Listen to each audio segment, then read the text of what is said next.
Hello again, and welcome back to Boring History for Sleep.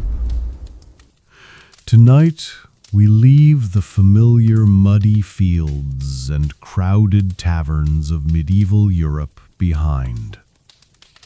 Our journey takes us high above the clouds to the razor-sharp peaks of the Andes Mountains, to a place of silent stones and forgotten secrets. We will follow a historian haunted by a family mystery as she searches for a strange stone covered in symbols that simply don't belong. We will listen for whispers that seem to echo from the very heart of the ruins of Machu Picchu, a lost city with a story far stranger than the one we think we know. Before we begin our ascent into the mist, if you enjoy these quiet journeys into the past, please take a moment to like the video and subscribe. It truly helps our small corner of history grow. And as always, I love to see where our stories are heard, so please let me know in the comments where you're tuning in from and what time it is for you. Now, find a warm and comfortable place to settle in. Dim the lights. There's no need to remember any of what follows. The story is simply here to be a gentle companion, a soft background hum as you drift away. The audio will begin to fade around the 50-minute mark to help guide you deeper into rest. Let the whispers of the past be your lullaby. Boring History for Sleep. The Lost Whispers of Machu Picchu. A mysterious journey through the forgotten secrets of the Inca Empire. The Silent Stones. The morning mist clings to the ancient terraces of Machu Picchu like memories refusing to fade. Dr. Elena Rodriguez adjusts her worn leather satchel and checks her notes for the 100th time.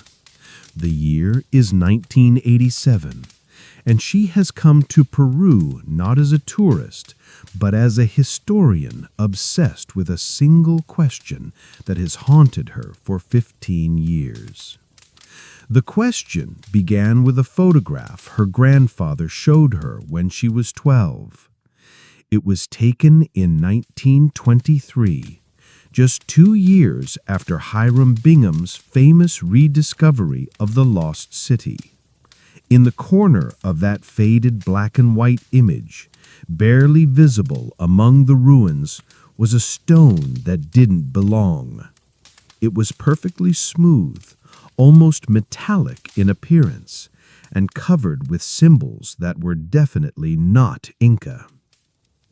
Her grandfather, a minor archaeologist who had worked briefly with Bingham's team, had whispered to her that night about strange sounds that came from the ruins after dark. Sounds like whispers in a language no one could understand. The other researchers had dismissed these claims as mountain wind and imagination, but her grandfather swore he had recorded them. Now, decades later, Elena stands where her grandfather once stood, holding the same mysterious photograph and carrying equipment that would have seemed like magic to the archaeologists of the 1920s. She has digital recorders, ground-penetrating radar, and most importantly, a translation key for pre-Columbian languages that she has spent years developing. The Inca Empire, known as Tawantinsuyu in their native Quechua language, was indeed one of the most remarkable civilizations in human history. At its peak in the early 15th century, it stretched from modern-day Colombia to Chile, covering over 2,500 miles of the most challenging terrain on Earth.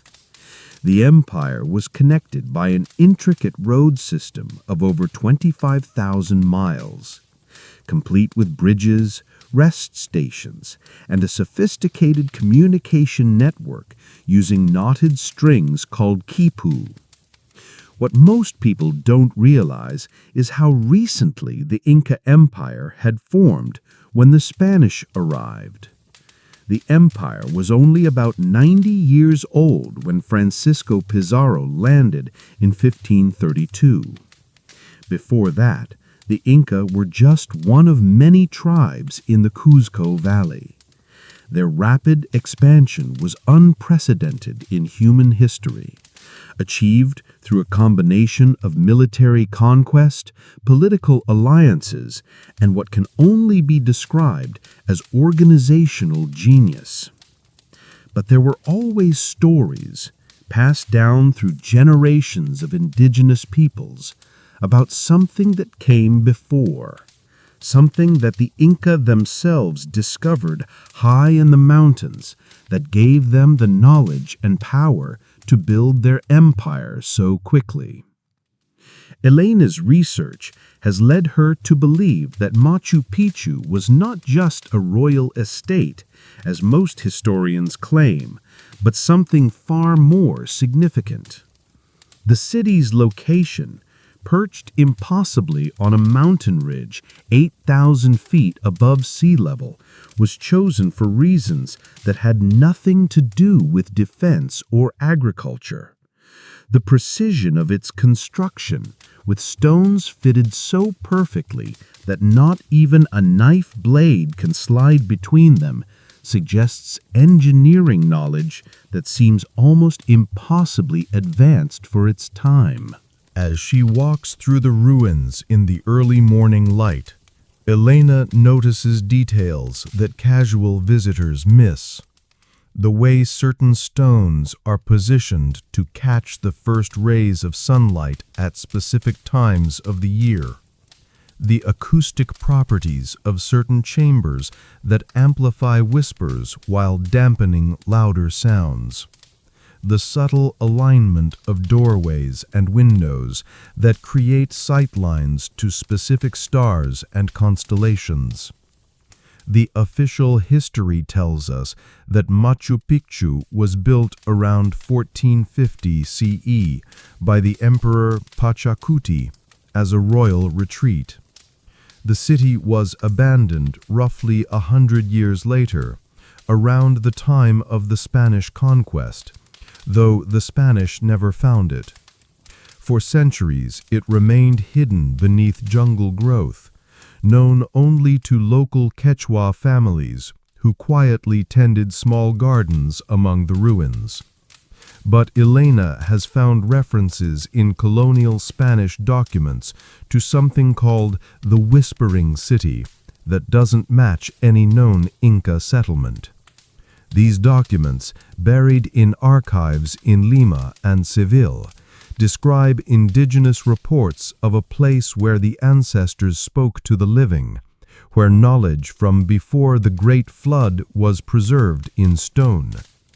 The Spanish, being devoutly Catholic, dismissed these accounts as pagan superstitions, but they also made careful note of them, because some of the indigenous people who claimed to have visited this mysterious place demonstrated knowledge that seemed impossible for their time, knowledge of astronomy, mathematics, and engineering that surpassed what the Spanish themselves possessed.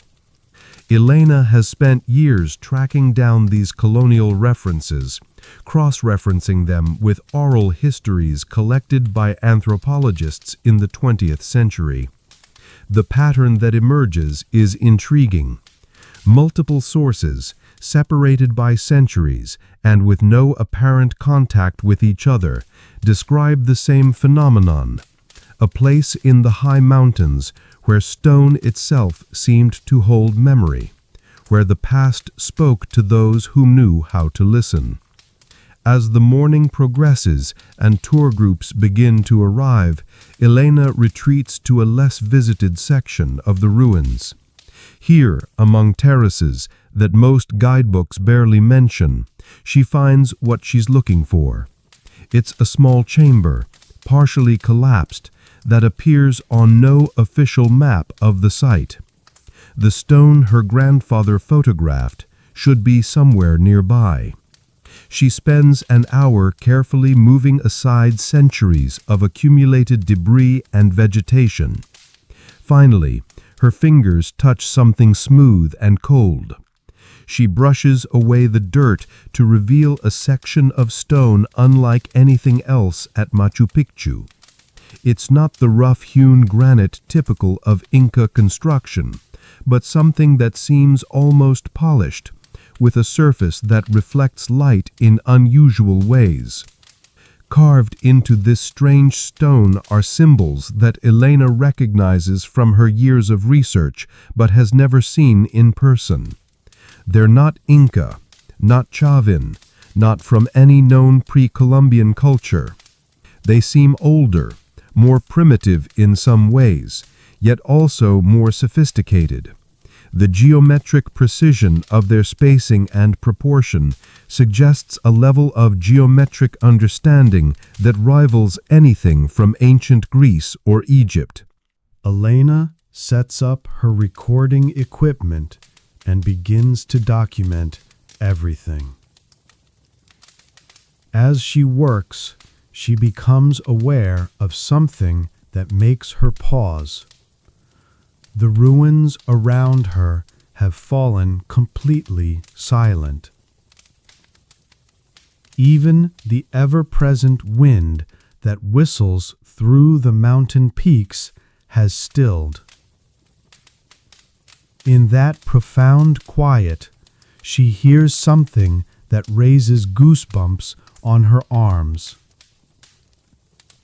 It's barely audible, more felt than heard. A vibration that seems to come from the stones themselves. A rhythm that might be language or might be something else entirely. Elena checks her recording equipment to make sure it's working, then sits perfectly still and listens. The sound, if it can be called a sound, seems to pulse in harmony with her heartbeat. As minutes pass, she begins to distinguish patterns within the rhythm. Groups of pulses, separated by precise intervals, repeated in sequences that suggest deliberate communication. It's as if the stone itself is trying to tell her something. Elena's rational mind insists that she's experiencing some sort of acoustic phenomenon. The unique geography of Machu Picchu, perched between peaks, might create unusual sound effects. Underground water, thermal vents, even seismic activity could produce vibrations that human ears interpret as meaningful patterns. But as she listens, another possibility begins to form in her mind. What if her grandfather was right? What if there really is something preserved here, something that predates the Inca Empire by centuries or millennia? The indigenous peoples of the Andes have always believed that certain places hold the memories of the ancestors. What if that belief, dismissed by Western science as primitive superstition, contains a grain of truth that modern archaeology has been too arrogant to consider. The afternoon light is beginning to slant through the ruins when Elena finally stops recording and packs up her equipment. She has hours of audio to analyze, photographs to study, and notes to organize. But more than that, she has a feeling that she's standing on the threshold of a discovery that could change everything we think we know about the history of human civilization in South America. As she prepares to leave, Elena takes one last look at the mysterious stone. In the changing light, the symbols seem almost to shimmer, as if they're not quite solid. She reaches out to touch the surface one more time, and for just a moment she could swear she feels the stone pulse beneath her fingertips, warm and alive, as if responding to her touch. The walk back to the entrance of Machu Picchu takes Elena through the heart of the ancient city. She passes the Intihuatana stone, the precisely carved granite pillar that served as a solar clock for the Inca. She walks by the Temple of the Sun, with its curved wall that follows the natural contour of the underlying bedrock. Each structure she passes represents the pinnacle of Inca architectural achievement. And yet now she finds herself wondering what knowledge might have informed their construction. The Inca had no written language, at least none that has survived. Their history was preserved in oral traditions and in the complex patterns of their quipu, the knotted string devices that recorded everything from tax records to historical events. But what if there was another form of record keeping? One that used the stones themselves as a medium for preserving knowledge. This one, Carlos says, selecting a particularly intricate specimen, tells the story of the first Inca, Manco Capac, and how he came to possess the knowledge of the ancestors. He runs his fingers along the chords with practiced ease, reading the knots like a scholar might read ancient manuscripts. But it also tells another story, one that the Spanish were never allowed to hear. According to Carlos's reading of the quipu, Manco Capac did not originate from Lake Titicaca, as the standard version of the myth claims. Instead, he came from much higher in the mountains, from a place where the ancestors had left their knowledge preserved in stone. The quipu describes how Manco Capac spent years learning to hear the voices in the stones, to understand their teachings about mathematics, astronomy, and the proper way to shape stone into buildings that would last forever.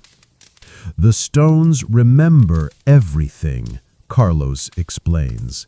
Every earthquake, every season, every person who has touched them, but they only speak to those who know how to listen. Elena shares with Carlos her experience at Machu Picchu the previous day, describing the strange sounds she heard and recorded. Carlos nods knowingly, as if this information confirms something he has long suspected.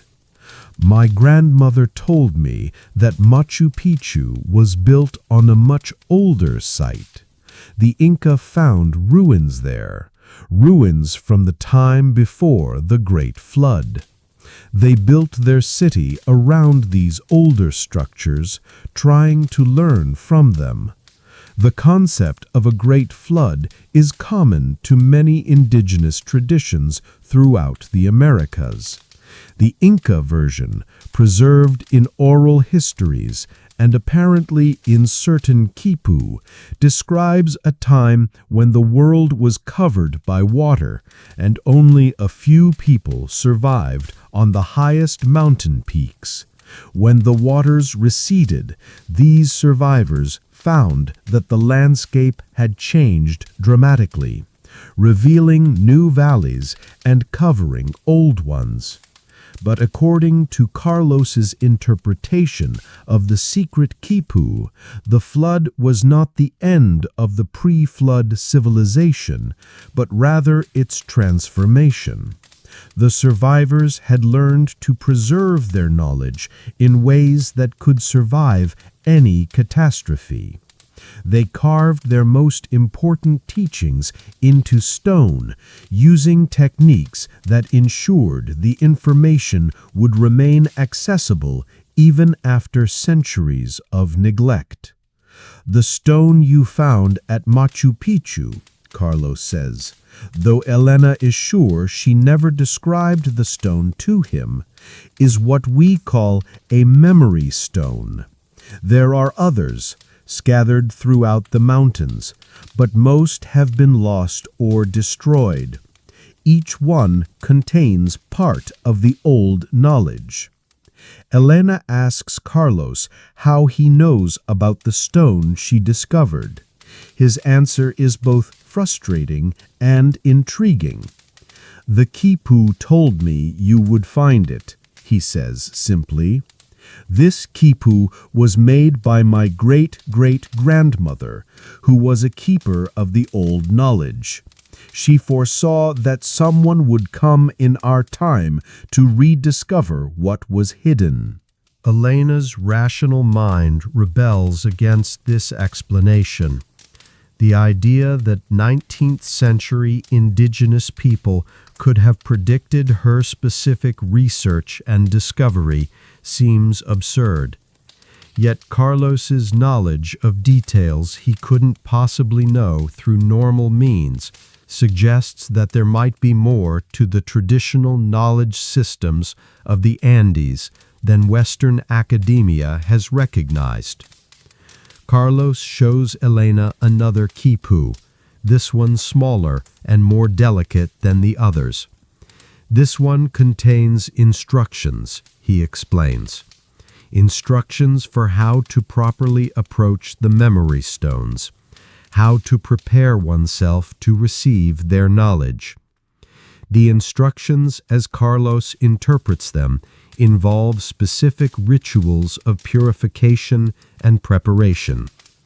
The seeker must fast for 3 days, consuming only water and coca leaves. They must approach the memory stone at specific times when the angle of sunlight or moonlight create particular shadow patterns. Most importantly, they must approach with the proper mindset, open to receiving knowledge but not demanding it.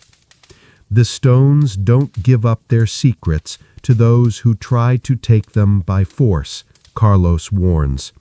They only speak to those who approach as students, ready to learn. Elena spends the rest of the morning learning about the traditional ways of interpreting natural signs and portents. Carlos teaches her to read the flight patterns of birds, the shapes of clouds, and the way shadows fall across the landscape. All of these, he insists, are forms of communication from the world itself, messages that can guide those who know how to decode them. Much of what Carlos shares seems to blend scientific observation with spiritual interpretation in ways that make Elena uncomfortable. As a historian trained in rigorous academic methodology, She struggles to separate potentially valuable ethnographic information from what appears to be superstition and magical thinking.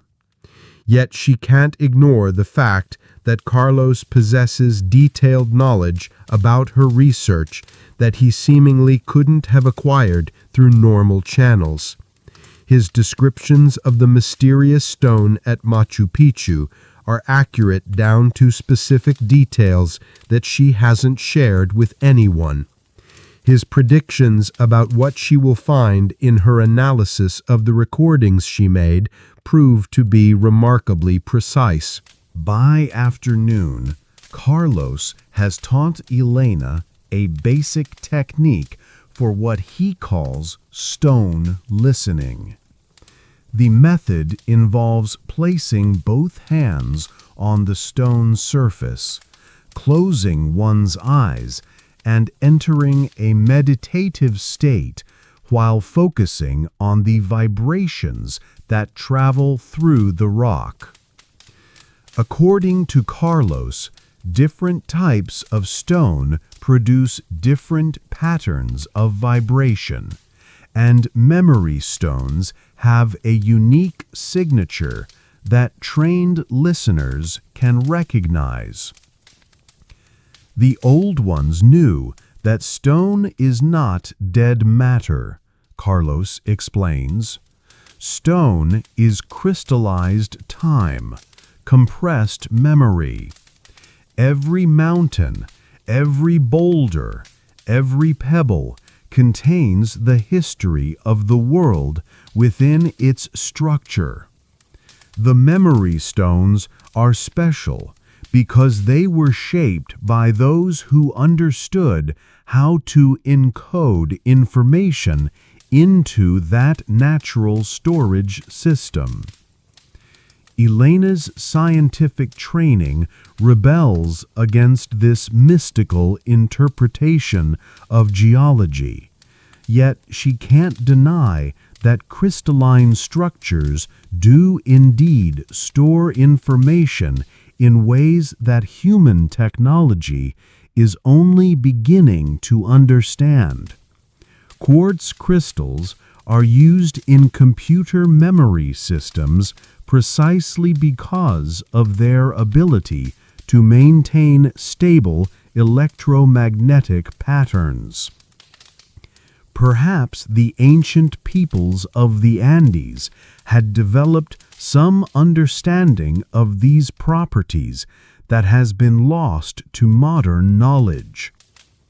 As the day progresses, Carlos shares stories passed down through his family about other memory stones scattered throughout the Andes. There is supposedly one near Lake Titicaca that contains the complete history of the pre-flood civilization. Another, hidden somewhere in the Amazon rainforest, allegedly holds knowledge about medicines and healing practices that were developed over thousands of years. But the most important memory stone is at Machu Picchu. Carlos insists.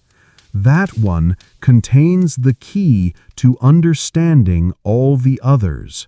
Without it, the other stones remain silent. Elena asks Carlos why he's sharing this information with her. His answer reveals a pragmatic concern that underlies his mystical beliefs. The knowledge is dying, he admits sadly. My generation is the last to learn the old ways directly from those who remembered. My children live in the cities now. They work with computers and machines. They have no interest in quipu and memory stones. Carlos fears that when his generation passes away, centuries of accumulated wisdom will die with them. He has been looking for someone, anyone, who might be able to bridge the gap between traditional knowledge and modern understanding. Elena's arrival, with her academic credentials and her apparent sensitivity to the phenomena he describes, represents a possibility he had almost given up hoping for. Perhaps you can find a way to preserve this knowledge that doesn't depend on old men like me, Carlos suggests. Perhaps you can translate it into forms that the modern world can understand and accept. As the evening approaches, Elena prepares to return to Aguas Calientes. Carlos gives her a small, simple quipu as a parting gift. This will help you remember what you learn from the memory stone. Each knot corresponds to a different aspect of the knowledge. When you're ready to understand, the patterns will become clear. The walk back to town takes Elena through landscape that seems subtly different than it did that morning. The mountains appear more alive somehow, as if they're actively aware of her presence. The sounds of wind and water seem to carry patterns that might be meaningful if she only knew how to interpret them. That night, Elena lies awake in her hotel room, staring at the simple quipu Carlos gave her. The knots form patterns that seem almost familiar, as if she's seen them before in dreams.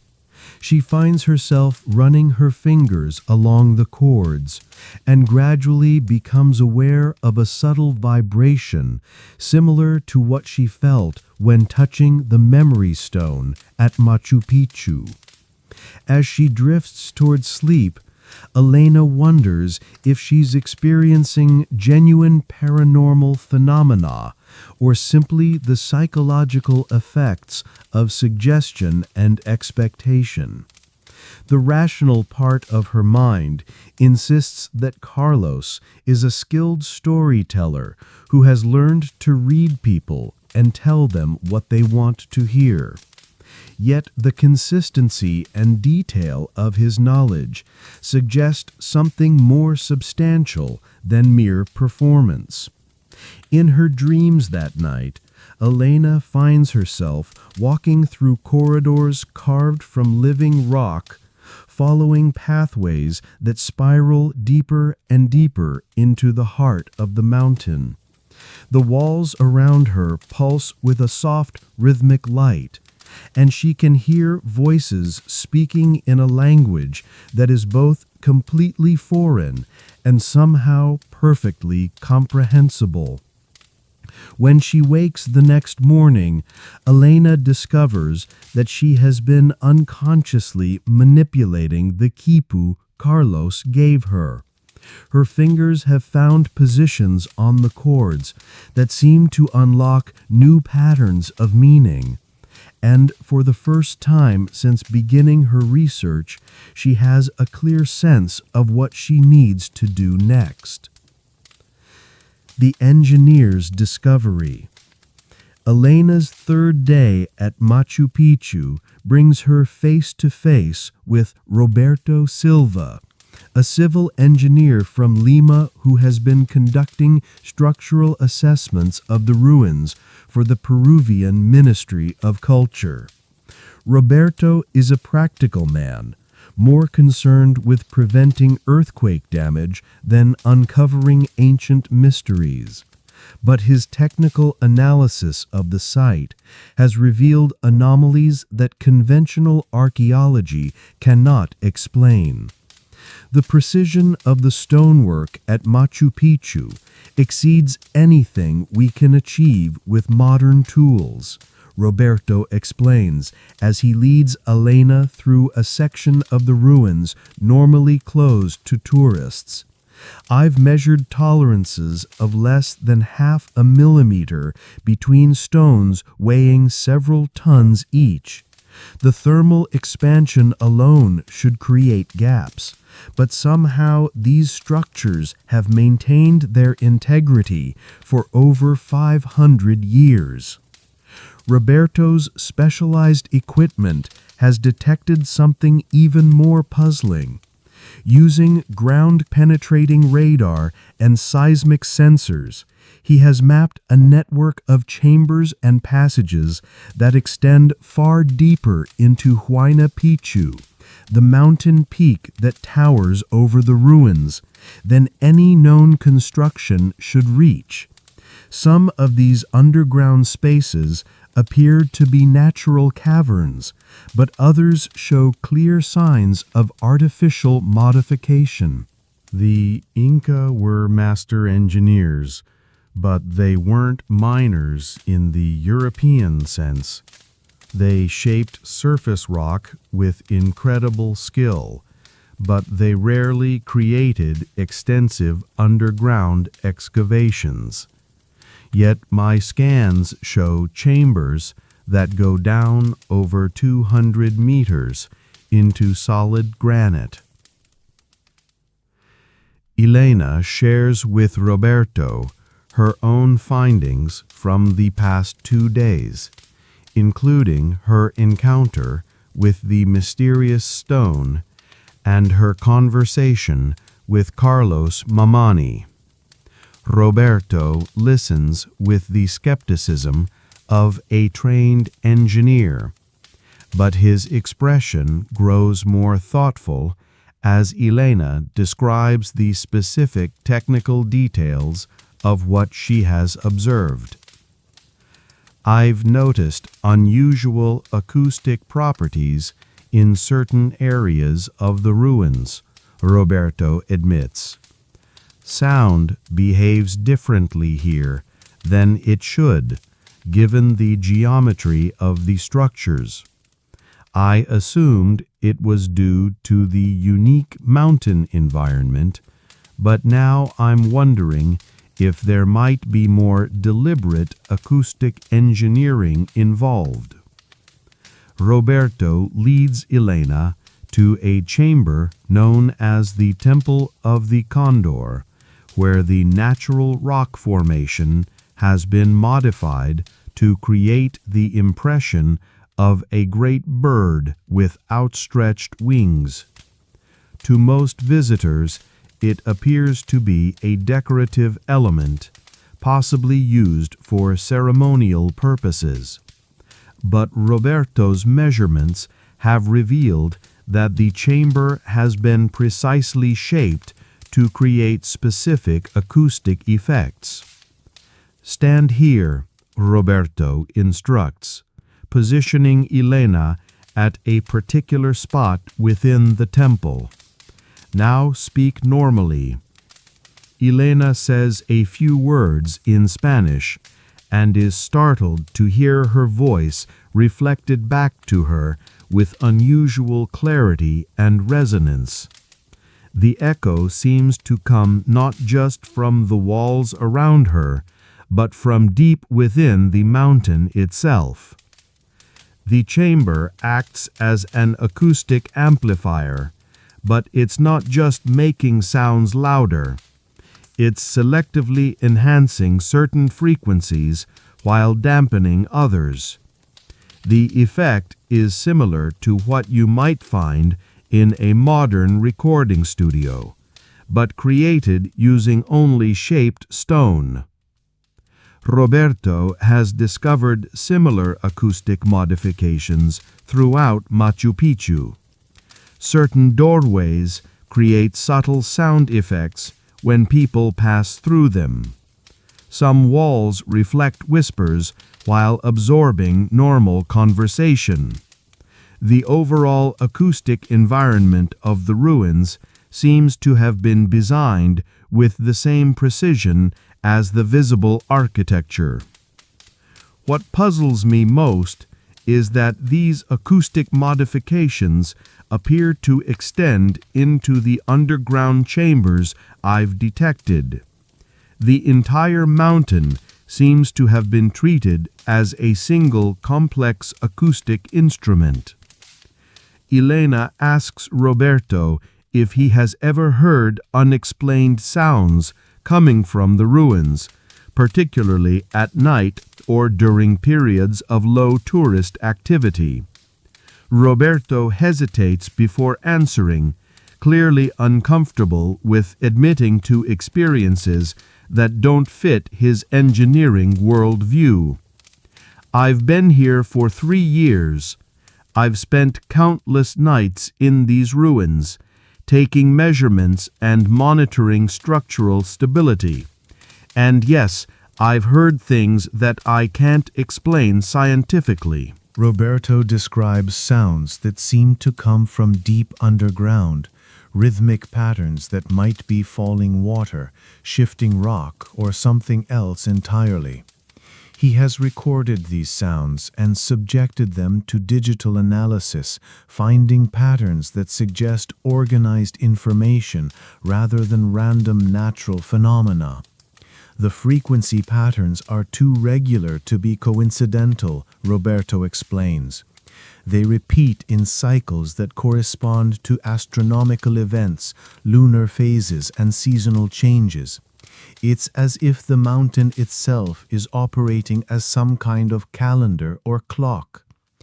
Elena realizes that Roberto's technical observations align perfectly with what Carlos Mamani told her about memory stones and their ability to preserve information across centuries. The combination of traditional indigenous knowledge and modern engineering analysis is revealing aspects of Machu Picchu that neither approach could uncover alone. Roberto agrees to take Elena on a more detailed tour of his findings, using his specialized equipment to demonstrate the unusual properties he has discovered. They begin with a comprehensive acoustic mapping of the main plaza, using sensitive microphones and computer analysis to document how sound travels through the space. The results are remarkable. The plaza acts as a sophisticated acoustic environment that can isolate conversations, amplify specific types of sounds, and create effects that seem to defy the laws of physics. Most intriguingly, certain combinations of sounds produce resonances that seem to extend deep into the mountain, as if the entire peak is participating in the acoustic system.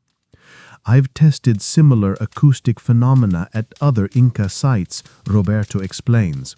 "Ollantaytambo, Pisac, Choquequirao all show evidence of deliberate acoustic engineering, but nowhere else have I found anything as sophisticated as what exists here at Machu Picchu." Roberto's ground-penetrating radar reveals the underground chambers in greater detail than Elena had imagined possible. The scans show a complex network of interconnected spaces, some clearly artificial, others that appear to be natural caverns modified and connected by human engineering. The deepest chambers extend to levels that would have required extraordinary excavation efforts. What's most puzzling is that there's no evidence of the massive amounts of displaced rock that such excavation would have produced. When you dig chambers this extensive, you have to put the excavated material somewhere, but there are no corresponding piles of waste rock anywhere in the area. Elena asks Roberto if he has attempted to access any of these underground chambers. His answer reveals both the practical limitations of his work and hints at experiences that clearly troubled him. "I've found 3 entrances that appear to lead into the underground system," Roberto explains.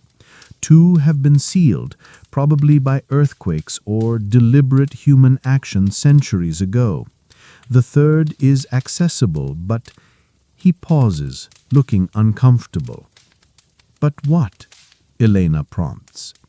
"But The air circulation down there is wrong, Roberto finally admits. The chambers should be stagnant, poorly ventilated spaces.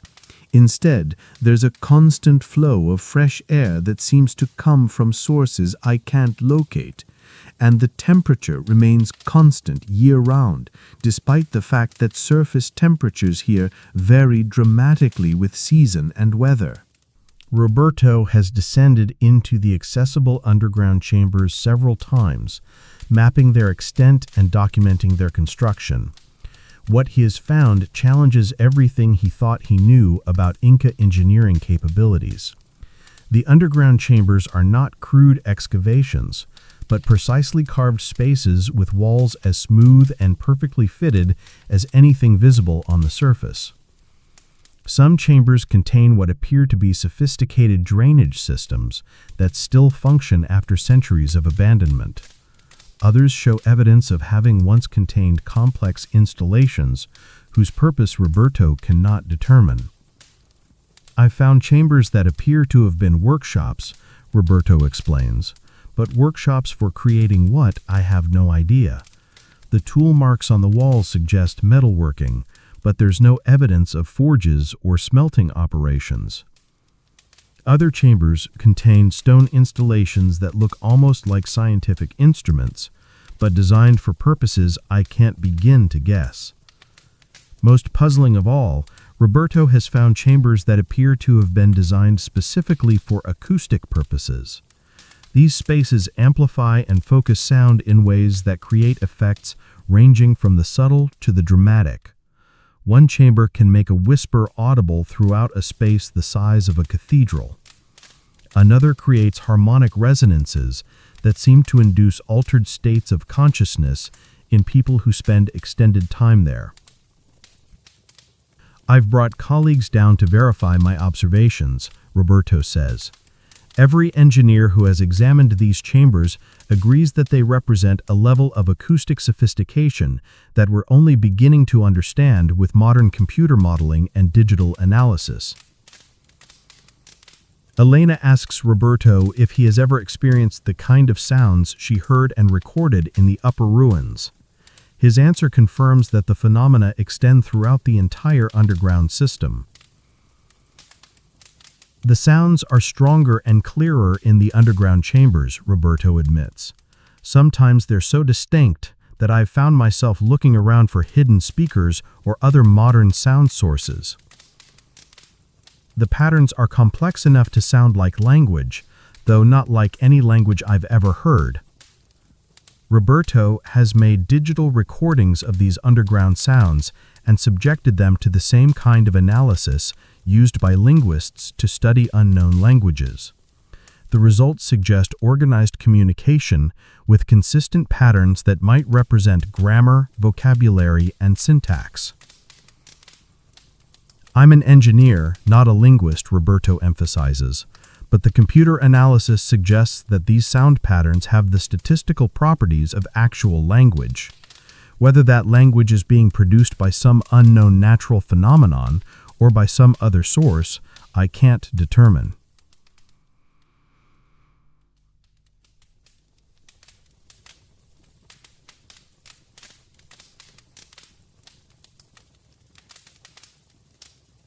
I've been thinking about your research and what that Quipu reader told you, Roberto says as they conclude their tour of the underground chambers.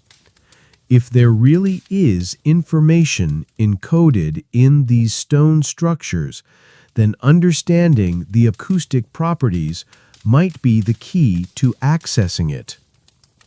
Elena asks Roberto if he would be willing to collaborate on a more systematic investigation of the phenomena they have both observed.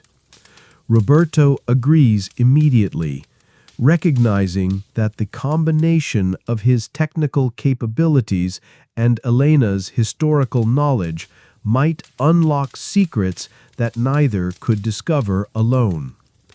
That evening, Elena and Roberto meet at a small restaurant in Aguascalientes to plan their joint investigation. Roberto brings computer printouts of his acoustic analyses and underground maps. Elena contributes her historical research and the translation techniques she has developed for interpreting pre-Columbian symbols.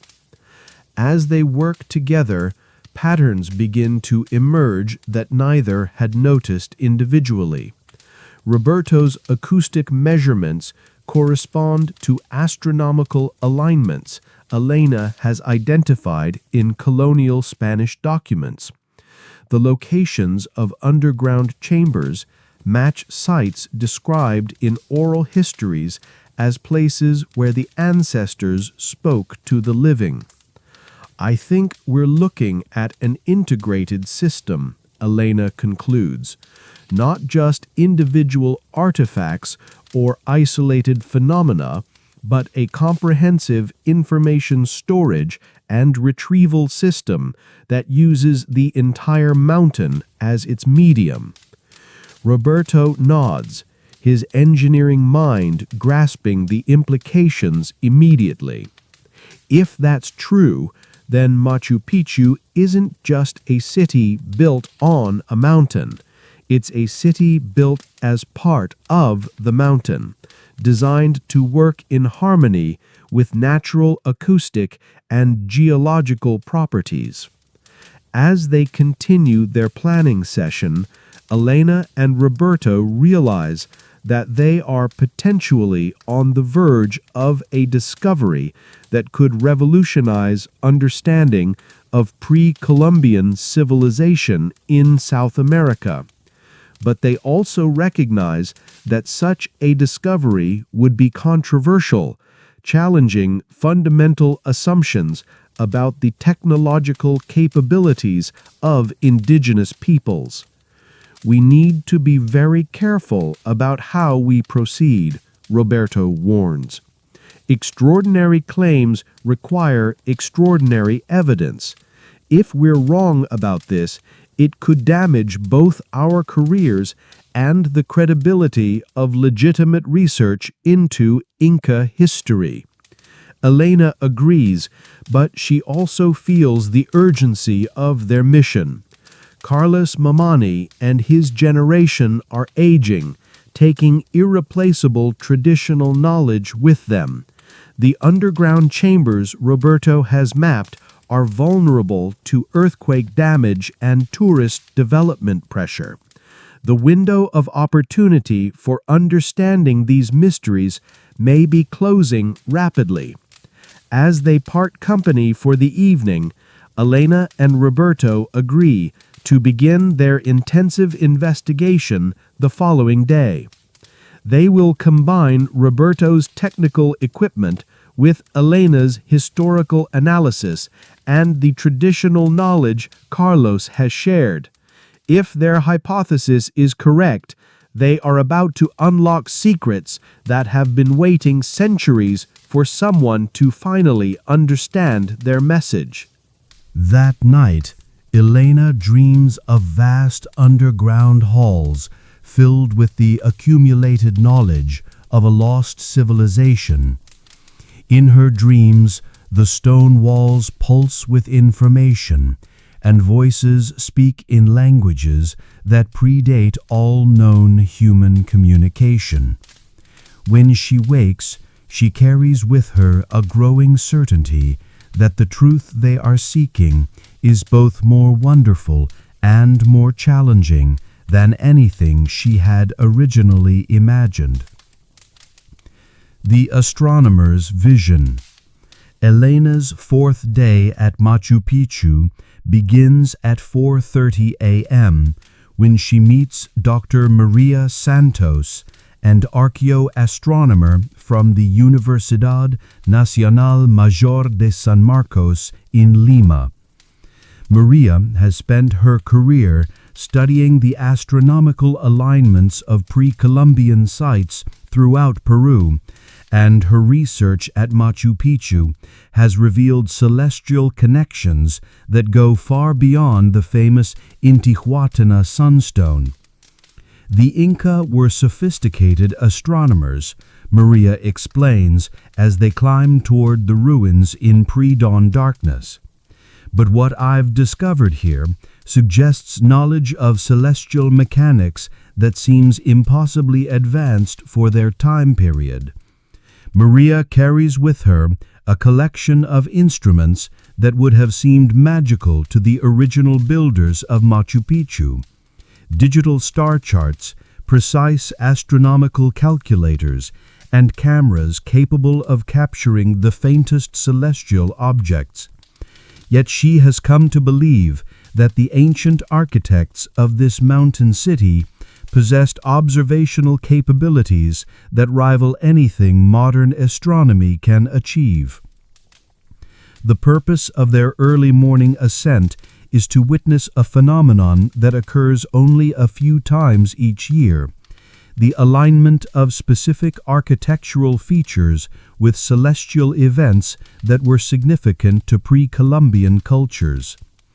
Today's event is the heliacal rising of the Pleiades star cluster, which marked the beginning of the agricultural year for many Andean civilizations. As they reach the main plaza of Machu Picchu, still shrouded in darkness, Maria begins setting up her equipment at precisely measured locations. Her research has revealed that the entire city functions as a massive astronomical instrument, with sightlines, window alignments, and architectural features that track dozens of different celestial phenomena. The famous Intihuatana stone is just the most obvious example, Maria explains as she adjusts her camera settings, but there are over 40 different astronomical alignments built into the architecture of this site. Some track the sun and moon, others follow specific stars and constellations, and a few seem designed to observe celestial events that modern astronomy has only recently recognized. Elena asks Maria what she means by celestial events that modern astronomy has recently recognized. Maria's answer opens up possibilities that Elena had never considered. Precession, Maria says simply, the slow wobble of Earth's rotational axis that causes the apparent positions of stars to shift over periods of thousands of years. Most ancient cultures didn't have the mathematical sophistication to calculate precessional effects, yet some of the alignments here at Machu Picchu seem designed to account for precessional changes that occurred centuries before the site was built. The implications of this observation are staggering. If the astronomical alignments at Machu Picchu incorporate precession calculations, it suggests that the architects had access to observational records spanning not just decades or centuries, but millennia. Such records would require an unbroken tradition of precise astronomical observation extending back to times when, according to conventional history, the ancestors of the Inca were simple tribal peoples with no written language.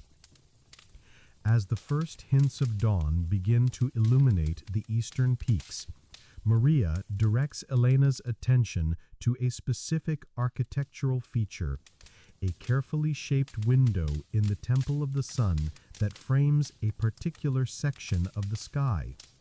Through her specialized cameras, Maria has been documenting how this window's view changes throughout the year, tracking the movement of celestial objects with precision that rivals modern observatories. Watch carefully, Maria instructs, as the sky begins to brighten. In approximately 12 minutes, the Pleiades cluster will become visible just above that notch in the mountain ridge. When it does, the first ray of sunlight will pass through this window and illuminate a specific carved stone inside the temple. Elena waits in the growing light, watching the sky through Maria's viewfinder as the astronomer makes final adjustments to her cameras. The precision required for this alignment is extraordinary. The window must be positioned to account for not only the current positions of the stars and sun, but also for how those positions have changed since the temple was built over 500 years ago. Exactly as Maria predicted, the Pleiades cluster becomes visible in the designated location just as the first ray of sunlight streams through the temple window. The light illuminates a carved stone that Elena recognizes immediately. It bears the same type of mysterious symbols she found on the memory stone during her first day at the site. This alignment occurs only twice each year, the spring and autumn appearances of the Pleiades at this specific location relative to the sunrise. But here's what's truly remarkable. Computer calculations show that this alignment has been precise for over 800 years, suggesting that the temple was designed using astronomical knowledge that predates the Inca Empire by centuries. Elena examines the illuminated stone more closely, noting that the symbols carved into its surface seem to respond to the specific quality of light created by the astronomical alignment. Under ordinary lighting conditions, the symbols are barely visible, worn by centuries of weather and age. But under the precise illumination created by the temple's astronomical design, they stand out with remarkable clarity. Maria has documented similar phenomena throughout Machu Picchu. Different astronomical alignments illuminate different carved stones, each bearing symbols that become visible only under specific lighting conditions. The overall effect suggests a comprehensive information system that uses celestial mechanics as both a timing mechanism and a method for accessing stored knowledge. I've identified 17 different astronomical events that trigger these illumination effects. Solar and lunar alignments, the appearances of specific star groups, even the positions of planets that aren't visible to the naked eye under normal viewing conditions. Elena asks Maria how the ancient astronomers could have tracked planets that aren't normally visible without telescopic assistance. Maria's answer reveals another layer of sophistication in the astronomical knowledge preserved at Machu Picchu. The site includes observation points that use natural rock formations as viewing aids, Maria explains. Certain clefts in the mountain ridges create aperture effects that enhance the visibility of faint celestial objects. Combined with the high altitude and clear air of this location, these natural telescopes would have allowed remarkably precise observations. Maria has tested these natural observation aids using modern equipment, confirming that they do indeed enhance astronomical viewing capabilities.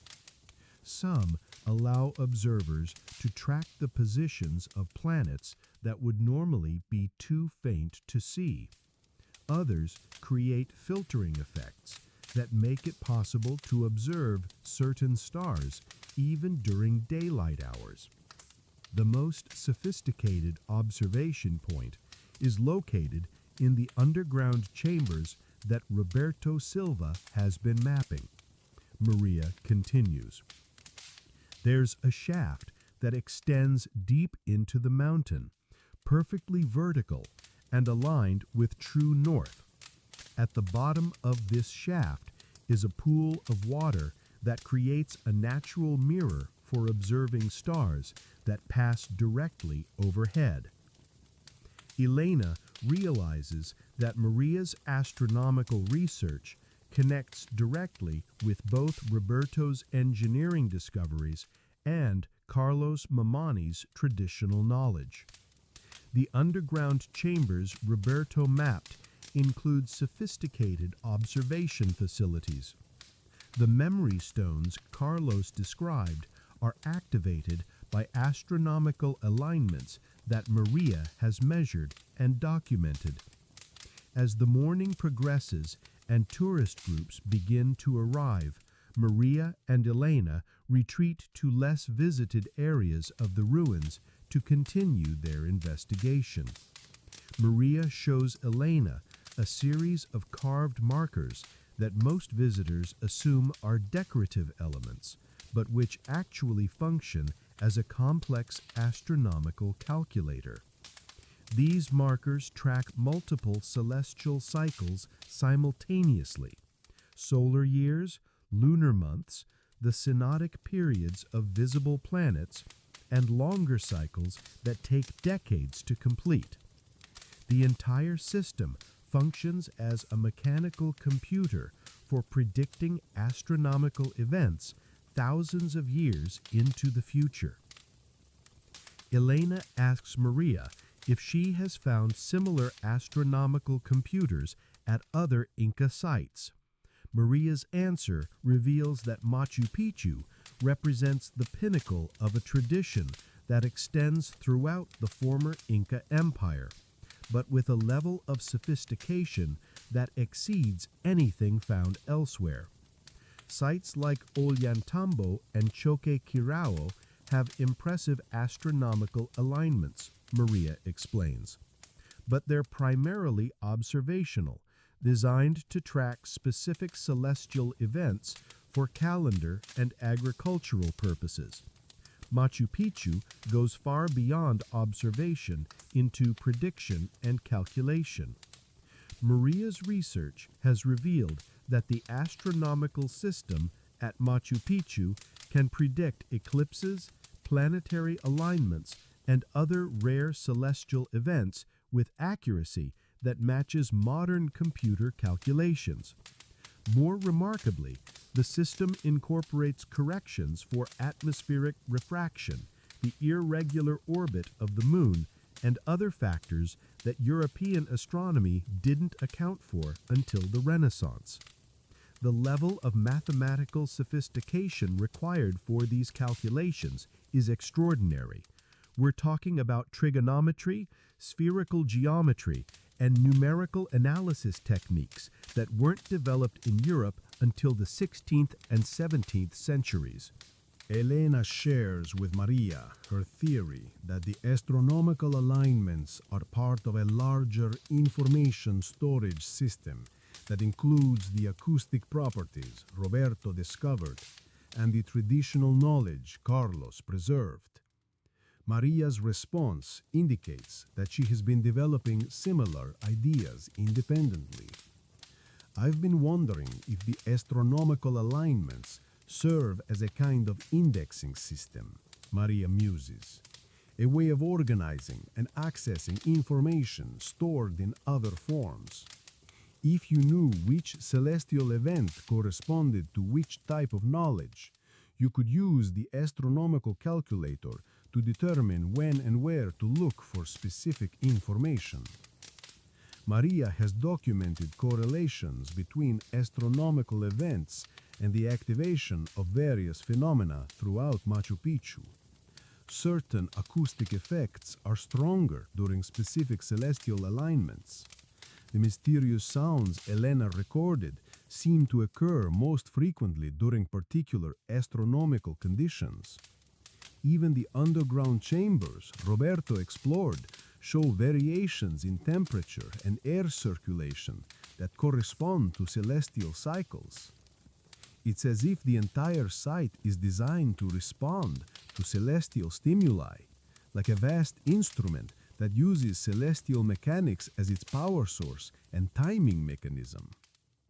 Elena asks Maria if she has ever experienced unexplained phenomena during her astronomical observations at Machu Picchu. Maria's answer reveals experiences that clearly challenge her scientific worldview.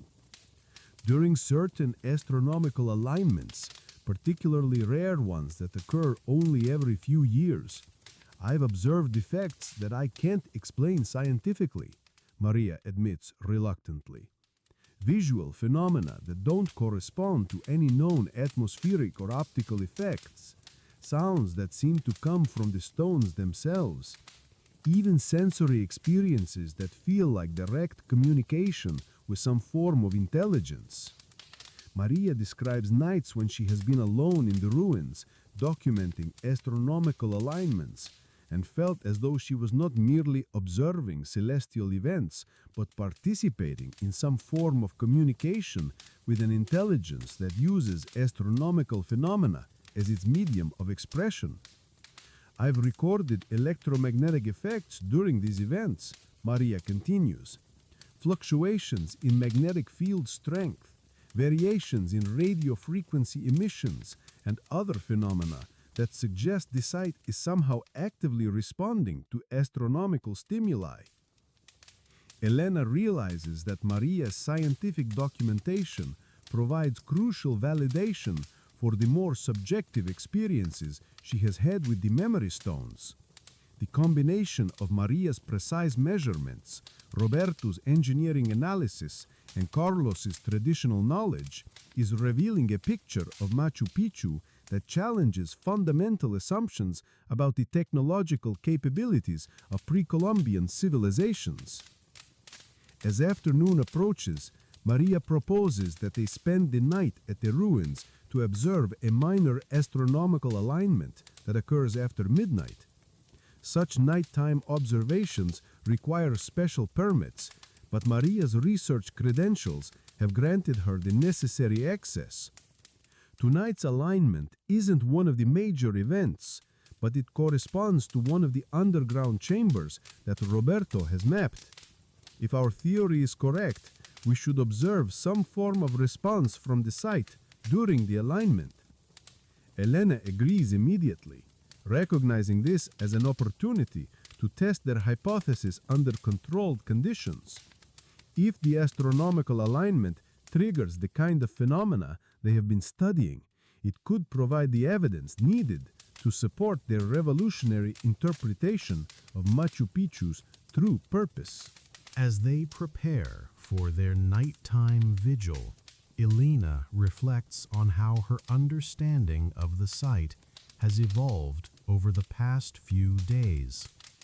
What began as historical research into colonial Spanish documents has become an investigation into phenomena that challenge the boundaries between science and mystery, between ancient wisdom and modern knowledge. Maria's astronomical research suggests that the builders of Machu Picchu possessed mathematical and observational capabilities that rival anything achieved by modern science. Roberto's engineering analysis reveals construction techniques that exceed current technological understanding. Carlos's traditional knowledge preserves information about these capabilities that has survived centuries of cultural suppression.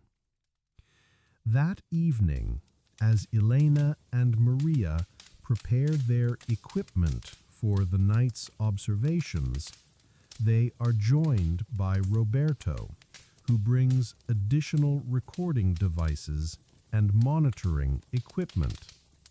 The three researchers represent different disciplines and methodologies, but they are united by their growing conviction that Machu Picchu conceals secrets that could revolutionize understanding of human civilization in the Americas.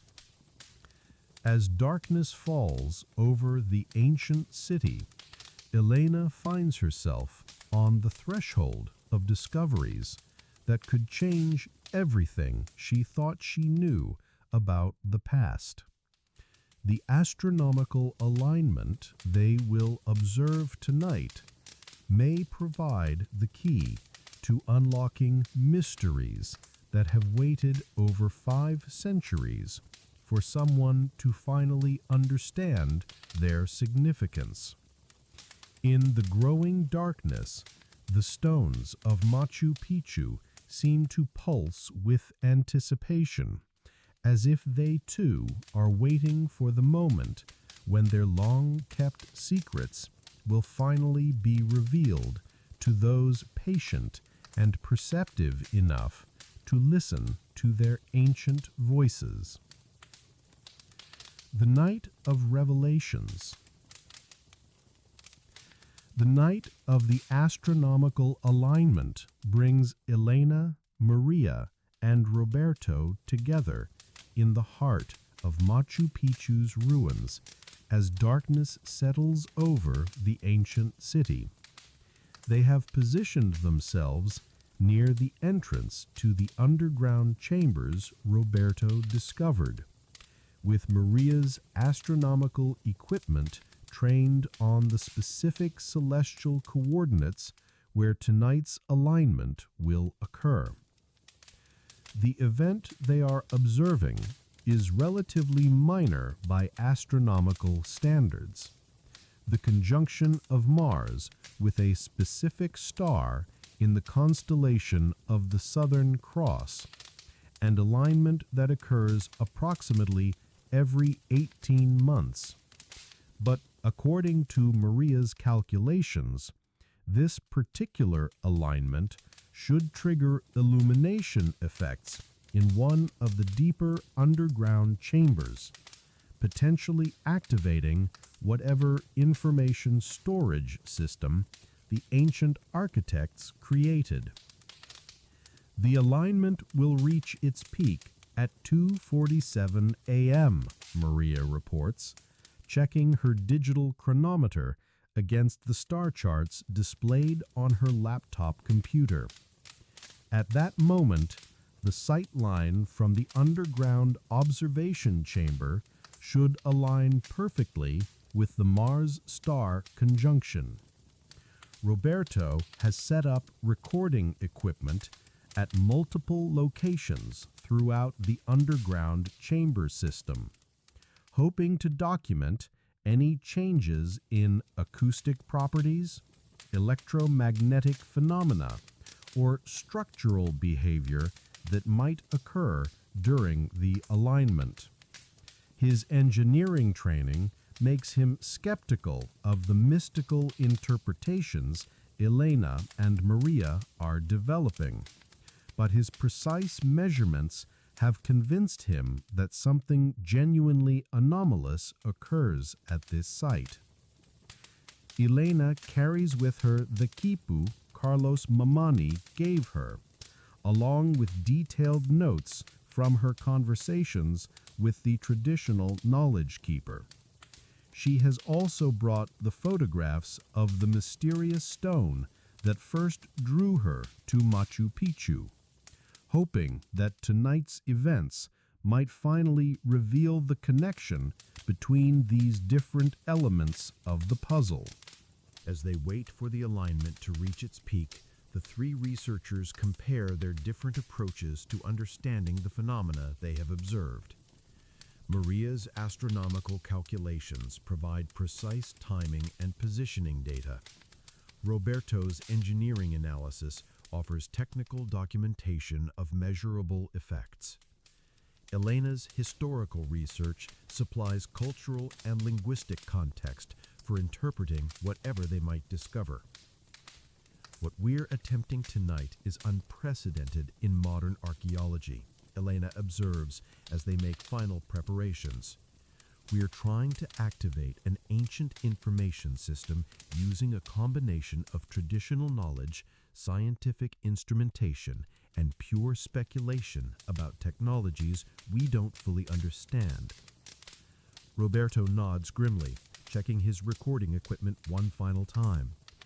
If we're wrong about this, we'll have spent a night camping in ruins documenting natural phenomena that we've misinterpreted due to wishful thinking and confirmation bias.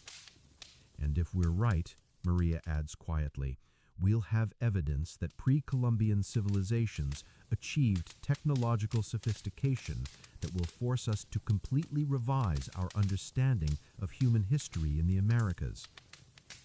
At 2:30 a.m., with the alignment approaching its peak, the researchers descend into the underground chamber system using Roberto's maps and specialized lighting equipment. The chamber they seek is located nearly 50 meters below the surface ruins, accessed through a narrow passage that shows clear evidence of deliberate excavation and modification. The chamber itself is roughly circular, carved from solid granite with a precision that matches anything visible in the surface ruins. The walls are covered with symbols similar to those Elena found on the memory stone, but these carvings are more elaborate and extensive. Most remarkably, the ceiling of the chamber is pierced by a perfectly vertical shaft that extends upward toward the surface, creating a natural telescope aligned with specific coordinates in the southern sky. The shaft is positioned to view the exact location where tonight's alignment will occur, Maria confirms, checking her instruments against the chamber's geometry. At the peak of the alignment, Mars and the target star should be visible directly through this opening. Roberto's measurements reveal that the chamber has been designed with the same acoustic sophistication as the surface ruins. The curved walls create focusing effects that amplify sounds from specific directions while dampening others. Most intriguingly, the chamber seems to be acoustically connected to other parts of the underground system, creating the possibility for sound transmission across considerable distances. As 2:47 a.m. approaches, Elena positions herself near the carved symbols on the chamber wall, while Maria monitors the celestial alignment through the vertical shaft, and Roberto documents any changes in the chamber's environmental conditions. The precision required for their experiment is extraordinary. They must coordinate astronomical timing, acoustic phenomena, and whatever response the ancient information system might produce. At exactly 2:47 a.m., Maria confirms that the alignment has reached its peak. Through the vertical shaft, Mars is visible in perfect conjunction with the designated star, creating a sightline that connects the underground chamber with the specific celestial coordinates the ancient architects intended. Elena shares with Maria her theory that the astronomical alignments are part of a larger information storage system that includes the acoustic properties Roberto discovered and the traditional knowledge Carlos preserved. Maria's response indicates that she has been developing similar ideas independently. I've been wondering if the astronomical alignments serve as a kind of indexing system, Maria muses, a way of organizing and accessing information stored in other forms. If you knew which celestial event corresponded to which type of knowledge, you could use the astronomical calculator to determine when and where to look for specific information. Maria has documented correlations between astronomical events and the activation of various phenomena throughout Machu Picchu. Certain acoustic effects are stronger during specific celestial alignments. The mysterious sounds Elena recorded seem to occur most frequently during particular astronomical conditions. Even the underground chambers Roberto explored show variations in temperature and air circulation that correspond to celestial cycles. It's as if the entire site is designed to respond to celestial stimuli, like a vast instrument that uses celestial mechanics as its power source and timing mechanism. Elena asks Maria if she has ever experienced unexplained phenomena during her astronomical observations at Machu Picchu. Maria's answer reveals experiences that clearly challenge her scientific worldview. During certain astronomical alignments, particularly rare ones that occur only every few years, I've observed effects that I can't explain scientifically, Maria admits reluctantly. Visual phenomena that don't correspond to any known atmospheric or optical effects, sounds that seem to come from the stones themselves, even sensory experiences that feel like direct communication with some form of intelligence. Maria describes nights when she has been alone in the ruins, documenting astronomical alignments, and felt as though she was not merely observing celestial events, but participating in some form of communication with an intelligence that uses astronomical phenomena as its medium of expression. I've recorded electromagnetic effects during these events, Maria continues. Fluctuations in magnetic field strength, variations in radio frequency emissions, and other phenomena that suggest the site is somehow actively responding to astronomical stimuli. Elena realizes that Maria's scientific documentation provides crucial validation for the more subjective experiences she has had with the memory stones. The combination of Maria's precise measurements, Roberto's engineering analysis, and Carlos's traditional knowledge is revealing a picture of Machu Picchu that challenges fundamental assumptions about the technological capabilities of pre-Columbian civilizations. As afternoon approaches, Maria proposes that they spend the night at the ruins to observe a minor astronomical alignment that occurs after midnight. Such nighttime observations require special permits, but Maria's research credentials have granted her the necessary access. Tonight's alignment isn't one of the major events, but it corresponds to one of the underground chambers that Roberto has mapped. If our theory is correct, we should observe some form of response from the site during the alignment. Elena agrees immediately, recognizing this as an opportunity to test their hypothesis under controlled conditions. If the astronomical alignment triggers the kind of phenomena they have been studying, it could provide the evidence needed to support their revolutionary interpretation of Machu Picchu's true purpose. The chamber is functioning as designed, Elena realizes, struggling to process the information she is receiving through her contact with the glowing symbols. It's not just a passive storage device. It's an active system that uses astronomical alignments to power information retrieval processes. The glowing symbols reveal information about the construction of Machu Picchu that challenges everything the researchers thought they knew about Inca engineering capabilities. The images Elena perceives show construction techniques that use acoustic manipulation of matter to precisely position massive stone blocks, astronomical alignments to guide engineering decisions, and underground chambers that serve as both information storage systems and power sources for unknown technologies. But the most startling information relates to the origins of the knowledge used to build Machu Picchu. The images suggest that the Inca discovered much older ruins at this location, remains of the pre-flood civilization that possessed technological capabilities far exceeding anything achieved by historical cultures. The Inca built their city around and on top of these older structures, attempting to learn from and preserve the ancient knowledge they contained.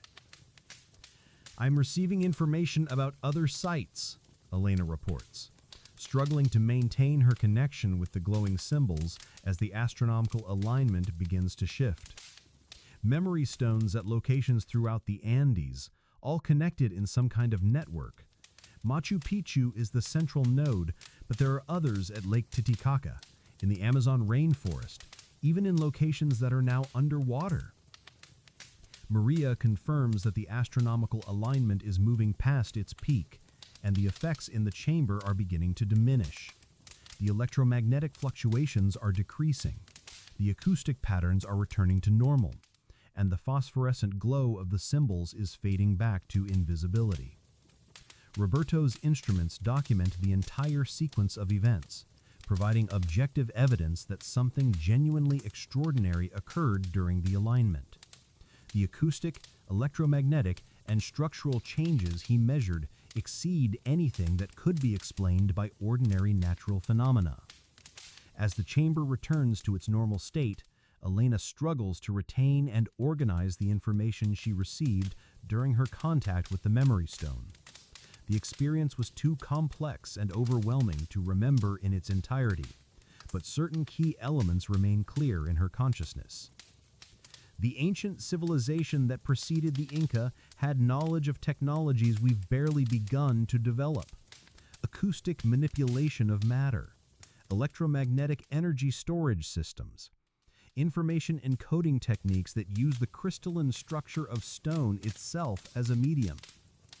Roberto's engineering background allows him to interpret some of Elena's descriptions in technical terms that make sense within the framework of known physics. The acoustic manipulation techniques she describes align with emerging research into sonic levitation and acoustic manipulation of materials. The electromagnetic effects correspond to phenomena observed in certain types of crystalline structures. What Elena is describing sounds like advanced applications of principles we're only beginning to understand in modern materials science. If such technologies were developed by ancient civilizations, it would explain construction achievements that currently seem impossible given the tools supposedly available to pre-Columbian cultures. Maria's astronomical expertise provides context for the timing and coordination of the information retrieval system they have activated. The astronomical alignments serve not only as timing mechanisms, but as power sources that provide the energy needed to activate the stone-based information storage systems. The astronomical knowledge required to design this system spans thousands of years of precise observation, Maria explains. The builders had to understand not only current celestial mechanics, but also long-term variations in planetary orbits, stellar positions, and atmospheric conditions. Such knowledge could only have been accumulated over millennia of continuous scientific observation. As dawn approaches, the three researchers document their findings and prepare to return to the surface. They have obtained evidence that supports their most ambitious theories about Machu Picchu, but they also recognize that their discoveries raise as many questions as they answer. What we've learned tonight suggests that human civilization in the Americas is far older and more sophisticated than mainstream archaeology acknowledges, Elena concludes as they climb back toward the surface ruins. But it also suggests that much of this knowledge was lost during the catastrophic events that ended the pre-flood civilization. Roberto nods thoughtfully, considering the implications of their discoveries for his own field of engineering. If we can decode the technologies preserved in these memory stones, it could revolutionize modern engineering and construction techniques. Maria's perspective encompasses the broader implications for understanding human development and capabilities. We may be looking at evidence that human civilization has achieved advanced technological capabilities multiple times throughout history, only to lose them due to natural disasters, warfare, or cultural collapse. As they emerge from the underground chambers into the pre-dawn light at Machu Picchu, Elena, Maria, and Roberto recognize that they have crossed a threshold in their understanding of the past. The evidence they have gathered will require careful analysis and verification, but it already suggests conclusions that could transform archaeology, engineering, and astronomy. But they also understand that their discoveries are fragile and vulnerable. The traditional knowledge that guided their investigation is disappearing as its keepers age and die. The ancient sites that preserve this information are threatened by tourism, development, and natural deterioration. The window of opportunity for recovering this lost knowledge may be closing rapidly. As the sun rises over the peaks surrounding Machu Picchu, Elena feels a profound sense of responsibility for the information she has received. The memory stones have shared their secrets with her, but now she must find ways to preserve and communicate that knowledge to a world that may not be ready to accept its implications. The whispers of the ancient stones have finally been heard, but now the real work begins, translating those whispers into forms that the modern world can understand, accept, and learn from before the voices of the past fade forever into silence. The Linguist's Code. Elena's fifth day at Machu Picchu brings an unexpected addition to her research team. Dr. James Mitchell, a computational linguist from Oxford University, who specializes in deciphering unknown languages and writing systems. James has flown to Peru specifically to examine Elena's recordings and the mysterious symbols she has documented, drawn by the possibility that they represent a previously unknown form of human communication. The sound patterns in your recordings exhibit statistical properties that are characteristic of natural language, James explains as he sets up his laptop computer in a small building that serves as the site's research facility. But they also show mathematical regularities that suggest either a highly formalized linguistic system or possibly something that isn't human language at all. James's computational analysis reveals that the sounds Elena recorded contain information density comparable to human speech, with recurring patterns that might represent words, grammar structures, and syntactic relationships. However, the mathematical precision of these patterns exceeds anything found in known natural languages, suggesting either an artificial communication system or a form of language that developed under conditions very different from ordinary human linguistic evolution. Most human languages show irregularities and inefficiencies that result from historical accident and gradual change over time. But these sound patterns are almost mathematically perfect, as if they were designed rather than evolved. Elena shares with James the information she received during the previous night's activation of the memory stone, including her perception that the sounds represented a form of communication that combined auditory, visual, and conceptual elements in ways that exceed the capabilities of ordinary human linguistic language.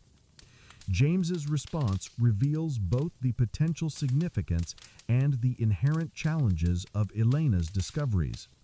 If you're correct that these patterns represent a form of multidimensional communication, we may be looking at a linguistic system that incorporates information processing capabilities beyond anything in human experience.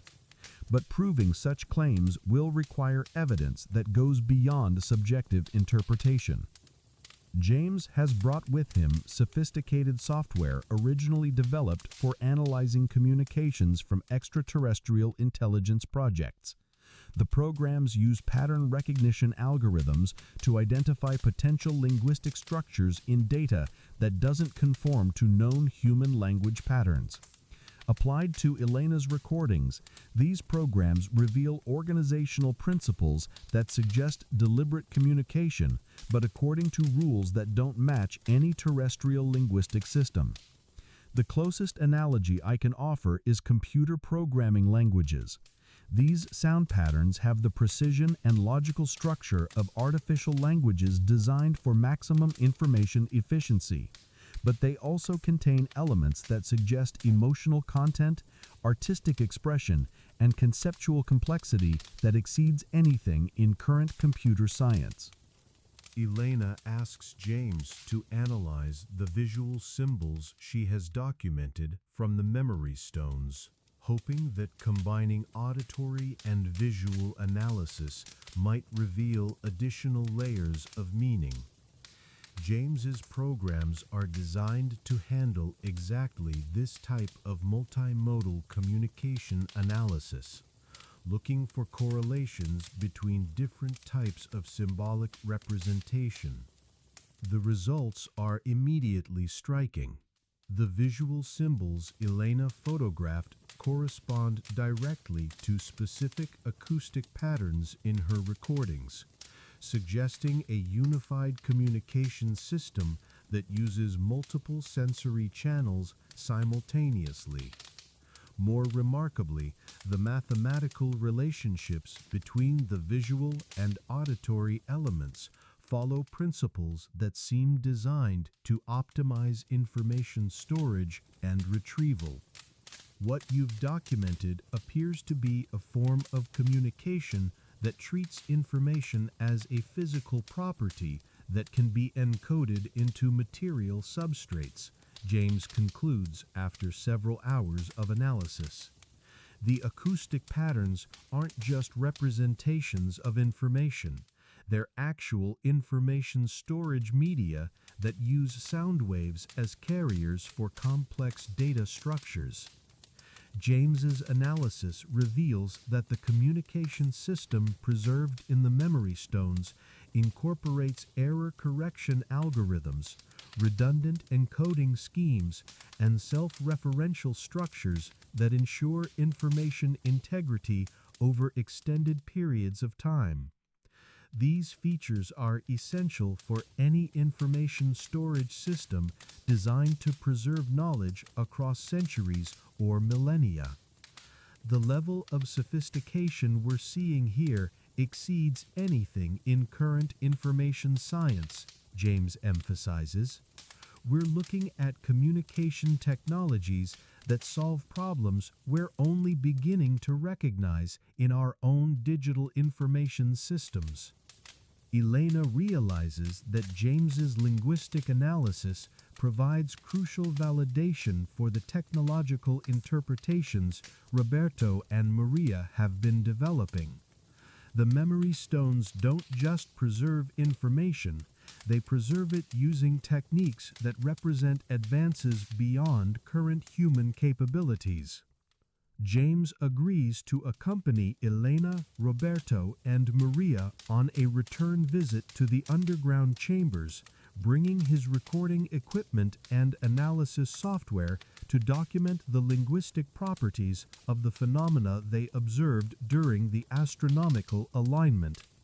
His computational tools might be able to decode information Elena could only perceive subjectively during her contact with the activated memory stone. If the system is still responsive, I may be able to record enough data to begin actual translation of the stored information, James explains as they prepare for their descent into the chamber system. The patterns I've identified suggest a linguistic structure complex enough to contain detailed technical and historical information. The return to the underground chambers takes place during daylight hours, when tourist activity on the surface provides cover for their research activities. James's equipment includes sensitive microphones capable of detecting acoustic patterns at frequencies both above and below normal human hearing, along with computer systems powerful enough to perform real-time linguistic analysis. In the circular chamber where Elena made contact with the memory stone, James sets up a comprehensive recording array designed to capture any acoustic phenomena that might occur. His software is programmed to identify linguistic patterns automatically, flagging any sequences that exhibit the mathematical properties characteristic of organized communication. Elena approaches the carved symbols on the chamber wall, following the same procedures that activated the information retrieval system during the astronomical alignment. Without the precise celestial timing of the previous night's experiment, she doesn't expect the same dramatic results, but hopes that some residual activity might still be detectable. To everyone's surprise, the memory stone responds immediately to Elena's touch, though less dramatically than during the astronomical alignment. The symbols begin to glow with the same phosphorescent light, and James's equipment registers acoustic patterns that exhibit the linguistic properties he identified in Elena's previous recordings. The system is definitely active, James reports with excitement, monitoring his analysis software as it processes the incoming audio data. I'm detecting complex linguistic structures that include what appear to be grammatical elements, vocabulary patterns, and even narrative sequences.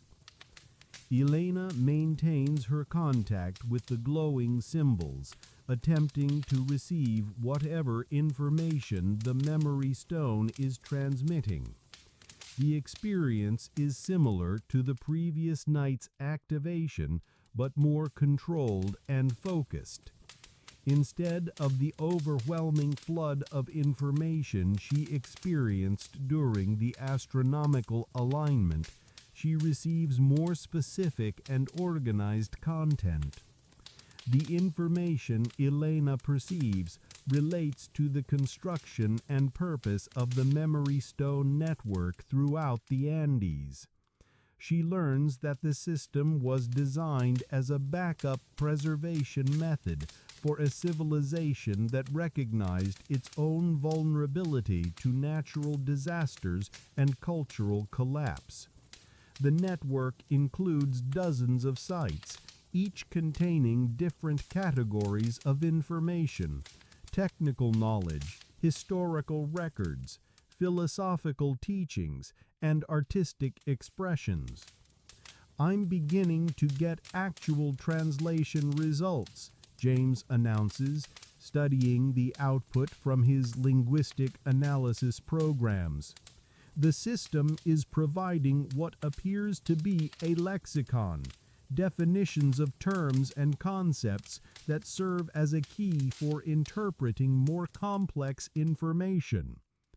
James's translation reveals that the memory stone Elena is touching contains primarily orientation information designed to help future seekers understand the overall structure and purpose of the preservation network.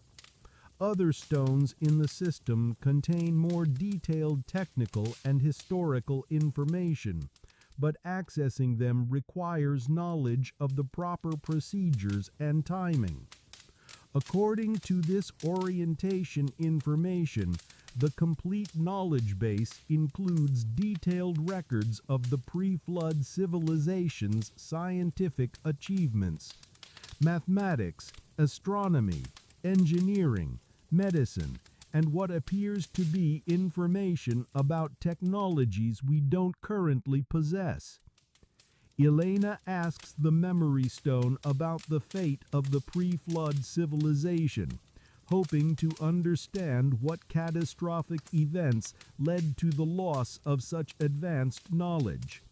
The information she receives confirms the traditional accounts Carlos Mamani shared with her, but provides additional details that suggest causes more complex than simple natural disasters.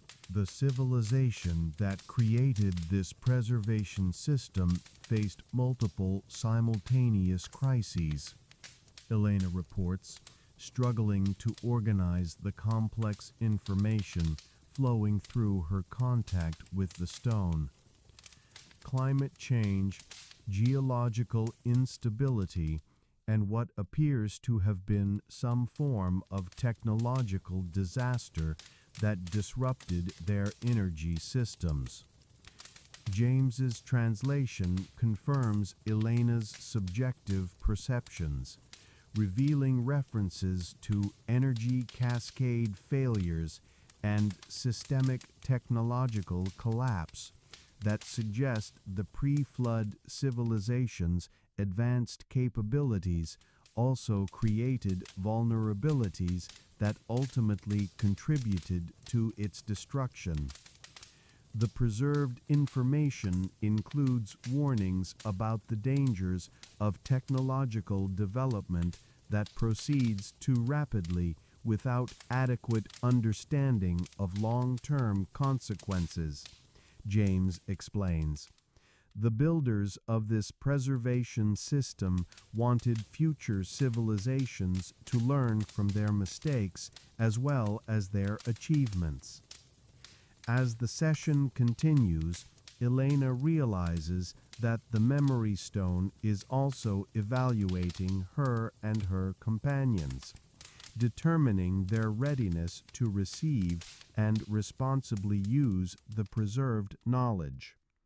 The system includes safeguards designed to prevent advanced technologies from being accessed by individuals or societies that might misuse them. The preservation system requires proof of wisdom and ethical development before it will release its most powerful technologies, Elena explains. It's not enough to be intellectually capable of understanding the information. The system also evaluates moral and philosophical readiness. This revelation adds an entirely new dimension to their research. The memory stones are not simply passive storage devices, but active systems capable of making complex judgments about the appropriateness of sharing specific information with particular individuals or civilizations. James's linguistic analysis reveals that the communication system includes sophisticated psychological and philosophical evaluation protocols. The memory stones can assess the motivations, values, and probable behavior patterns of those who attempt to access their stored knowledge. We're dealing with an artificial intelligence system that was created by a civilization that achieved technological capabilities we can barely imagine. But it's an AI system designed specifically to preserve knowledge responsibly and to prevent the mistakes that led to their own civilization's collapse. Elena asks the memory stone what her research team must do to gain access to more detailed technical and historical information. The response she receives outlines a series of tests and preparatory activities designed to demonstrate both intellectual capability and ethical maturity. The system requires us to prove that we understand the interconnectedness of knowledge, technology, and social responsibility. We must demonstrate that we would use advanced knowledge to benefit humanity as a whole, not just to advance our own careers or national interests. James's translation reveals specific requirements for accessing different levels of preserved knowledge. Basic historical and cultural information is available to any sincere seeker. Scientific and technical knowledge requires demonstration of current expertise and ethical commitment. The most advanced technologies are accessible only to individuals who have proven their dedication to the welfare of all life on Earth.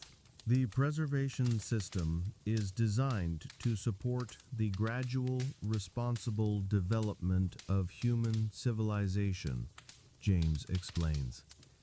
It won't simply dump advanced technologies on unprepared societies, but it will provide guidance and assistance to those who demonstrate readiness to use knowledge wisely. As their session with the Memory Stone concludes, Elena, James, Roberto, and Maria realize that their research has evolved beyond simple archaeological investigation into something approaching first contact with a form of intelligence that transcends ordinary human experience. The linguistic analysis James has performed reveals that the memory stones contain information that could advance human civilization by centuries or millennia.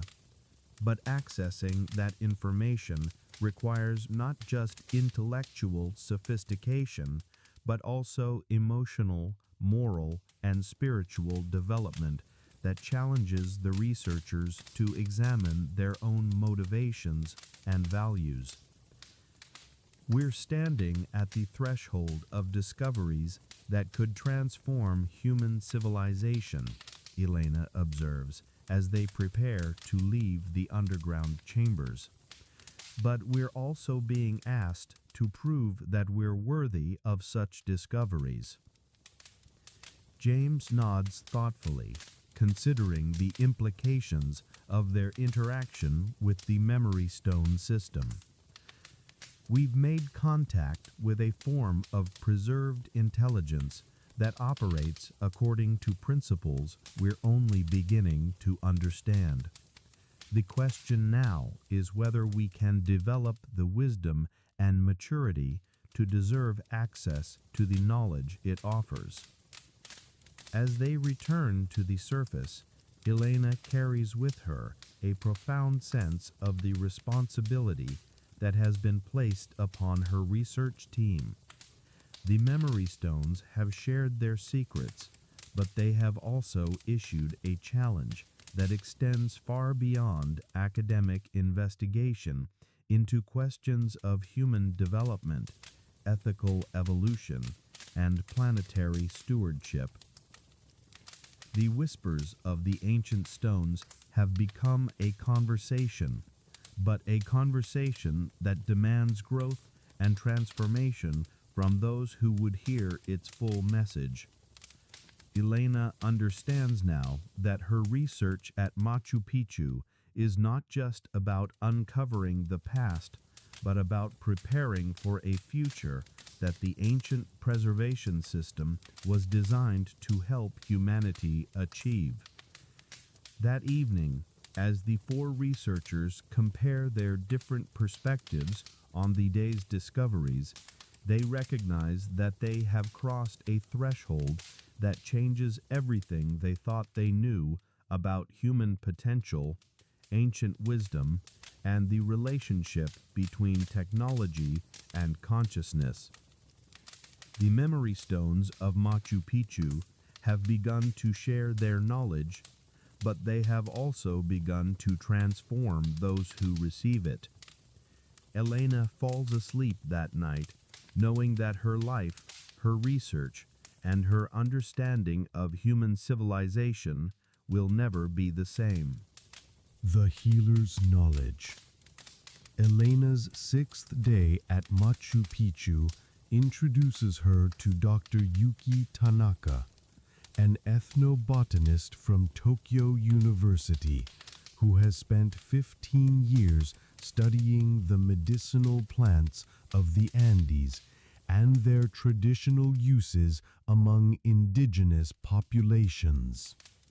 Yuki has come to Peru following reports of unusual botanical phenomena in the high-altitude environments around Machu Picchu.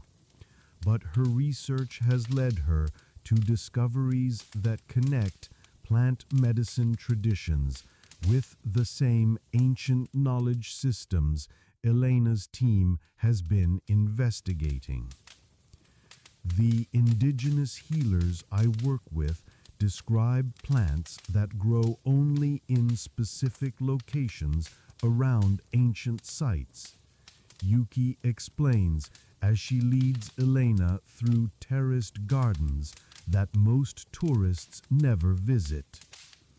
These plants exhibit properties that don't correspond to anything in conventional pharmacology, yet they have been used for centuries in traditional healing practices.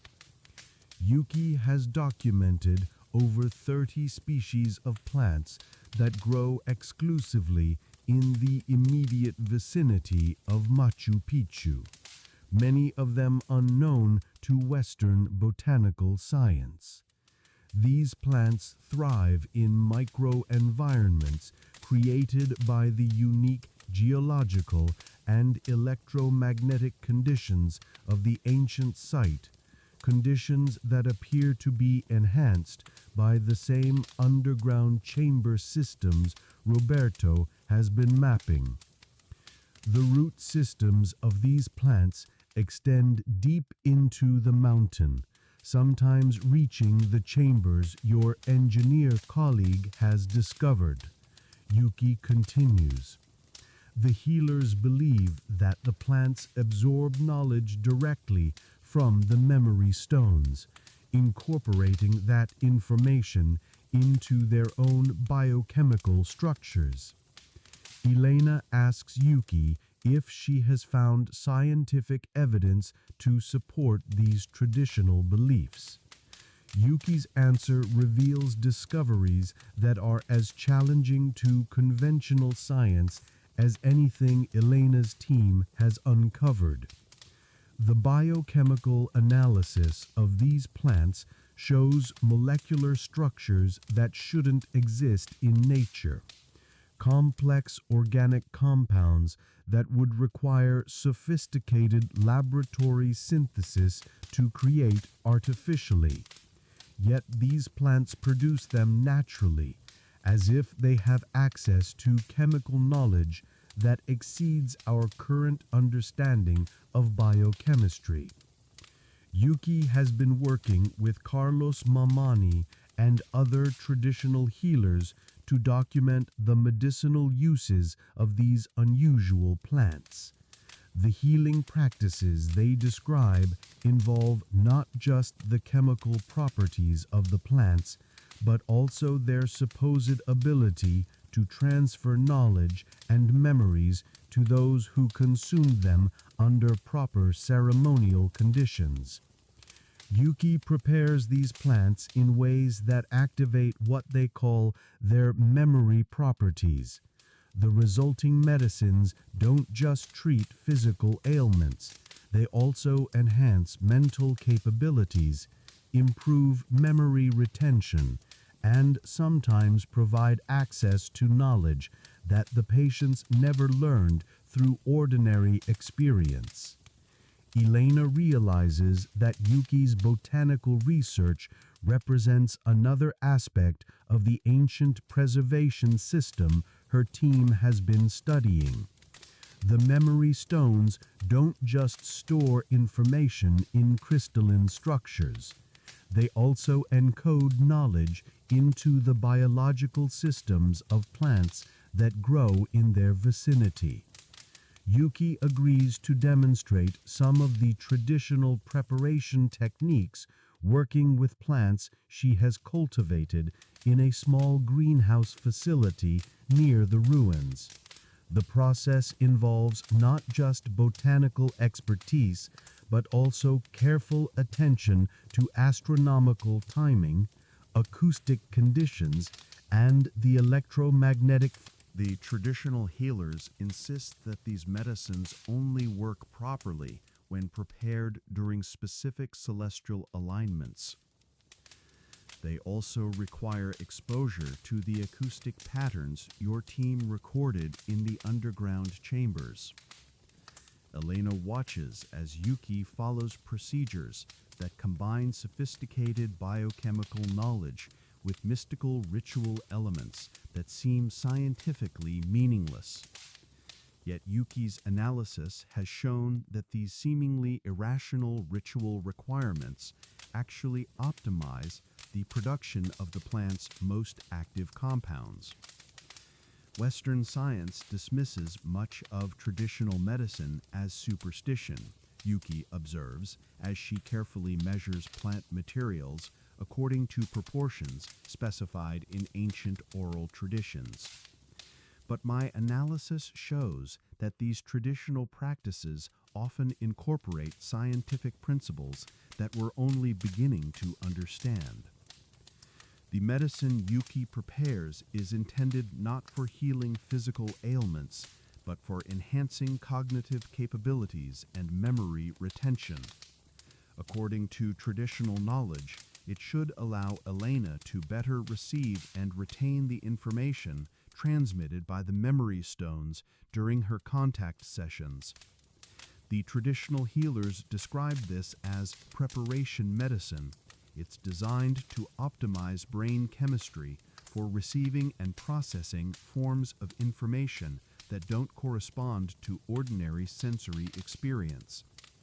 Elena hesitates before consuming the traditional medicine, aware that she is crossing another threshold in her research methodology.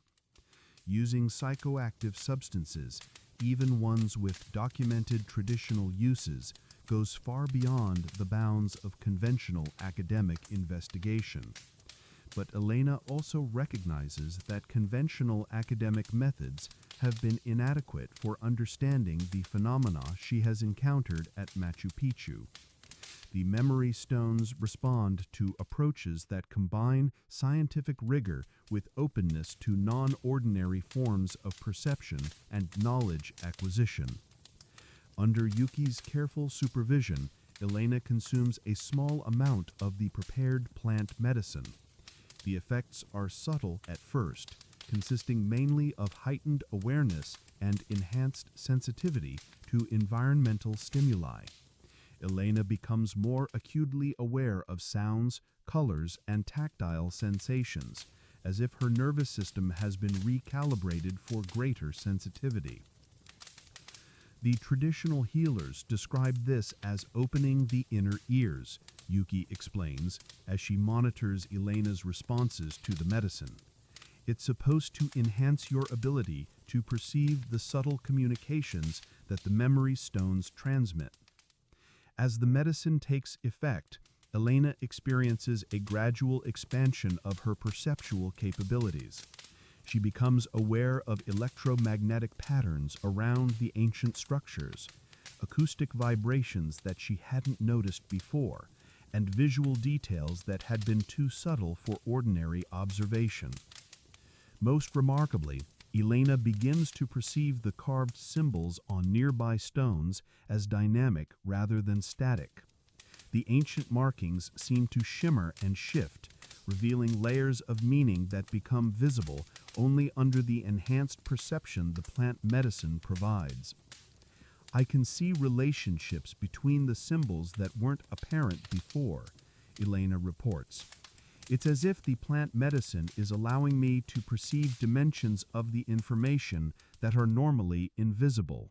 Yuki documents Elena's enhanced perceptual experiences, comparing them with accounts from traditional healers who have used similar plant medicines for centuries. The consistency of these reports across different individuals and time periods suggests that the plants produce genuine enhancements in cognitive and perceptual capabilities rather than simple hallucinations. The traditional knowledge describes these plants as teachers, Yuki explains. They're supposed to provide not just temporary enhancement, but also permanent improvements in the ability to access and process complex information. Elena spends several hours under the influence of the plant medicine, exploring areas of Machu Picchu that she has visited many times before, but now perceives with dramatically enhanced sensitivity. The enhanced perception reveals architectural and botanical details that suggest the ancient site functioned as an integrated biological and technological system. The entire city appears to be designed as a habitat for these specialized plants, Elena observes. The terraces, water channels, and stone structures create microenvironments that support botanical species that couldn't survive anywhere else. Yuki confirms Elena's enhanced perceptions with her own scientific observations. The architecture of Machu Picchu includes sophisticated botanical engineering that creates optimal growing conditions for plants with unusual requirements. The water distribution system, soil composition, and even the electromagnetic effects of the stone construction all contribute to supporting unique biological systems. The builders of Machu Picchu understood principles of ecological engineering that we're only beginning to rediscover. They created a sustainable integration of human technology and natural biological systems that has maintained itself for over 5 centuries. As Ileila's enhanced perception continues, she begins to understand how the botanical and technological aspects of the ancient preservation system work together. The plants serve as living interfaces between the crystalline information storage of the memory stones and the biological consciousness of human beings seeking to access that stored knowledge. The plants translate information from the electromagnetic and acoustic patterns of the memory stones into biochemical forms that human consciousness can process, Elena realizes. They're biological computers that convert ancient technological information into formats compatible with human neurology. Yuki's analysis supports Elena's enhanced insights.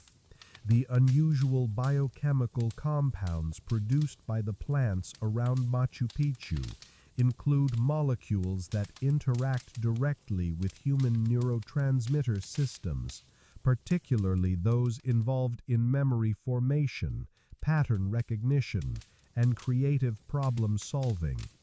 These plants produce natural nootropics that enhance specific cognitive functions related to learning and memory, but they also produce compounds that we don't fully understand, molecules that seem to be designed to facilitate forms of information processing that go beyond ordinary human capabilities. As the effects of the plant medicine gradually subside, Elena retains enhanced sensitivity to the subtle phenomena she has been studying throughout her time at Machu Picchu. The experience has permanently altered her perceptual capabilities, allowing her to detect patterns and relationships that were previously invisible to her. The traditional healers describe this as remembering how to see, Yuki explains. They believe that enhanced perception is a natural human capability that has been suppressed by modern civilization's emphasis on rational analysis over intuitive awareness. Elena realizes that her experience with the plant medicine represents another form of preparation for accessing the full knowledge preserved in the memory stone system. The ethical and philosophical requirements James discovered in his linguistic analysis, the enhancement of perceptual capabilities, appears to be a prerequisite for receiving more advanced information from the ancient preservation system. That evening, Elena, Yuki, and the rest of the research team gather to integrate the botanical discoveries with their previous findings about the astronomical, engineering, and linguistic aspects of the memory stone network. The picture that emerges reveals a comprehensive knowledge preservation system that operates on multiple levels simultaneously. We're looking at a civilization that achieved integration between technology, biology, consciousness, and natural cosmic cycles, Elena concludes. The memory stones don't just preserve information, they preserve the wisdom necessary to use that information responsibly and sustainably. Yuki's botanical research reveals that the plant medicine traditions of the Andes represent a sophisticated understanding of neurochemistry and consciousness enhancement that rivals anything in modern pharmacology. The traditional healers have preserved knowledge about optimizing human cognitive capabilities that the ancient civilization developed as part of their comprehensive approach to knowledge preservation and transmission. The plants are living libraries. They preserve biochemical information about consciousness enhancement and cognitive optimization that complements the technological information stored in the memory stones. As Elena reflects on her experience with the plant medicine, she understands that her research has evolved into something approaching an initiation into an ancient wisdom tradition that integrates scientific knowledge with consciousness development and ethical responsibility. The memory stones of Machu Picchu have begun to reveal their secrets, but they have also begun to transform those who receive their knowledge. Elena's enhanced perceptual capabilities, combined with the insights her team has gained about astronomical alignments, engineering principles, and linguistic structures, are preparing her for discoveries that could revolutionize human understanding of both ancient civilizations and future possibilities. But Elena also recognizes that the most profound transformations are occurring within herself and her research team. The ancient preservation system doesn't just transmit information, it catalyzes the development of wisdom, consciousness, and ethical responsibility necessary to use advanced knowledge for the benefit of all life.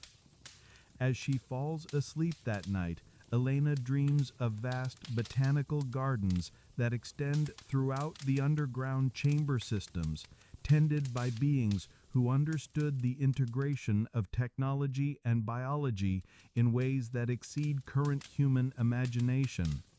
In her dreams, the plants whisper secrets about healing, consciousness, and the proper relationship between human civilization and the natural world. When she wakes, Elena carries with her not just enhanced perception, but also a deeper understanding of the responsibilities that come with accessing ancient wisdom.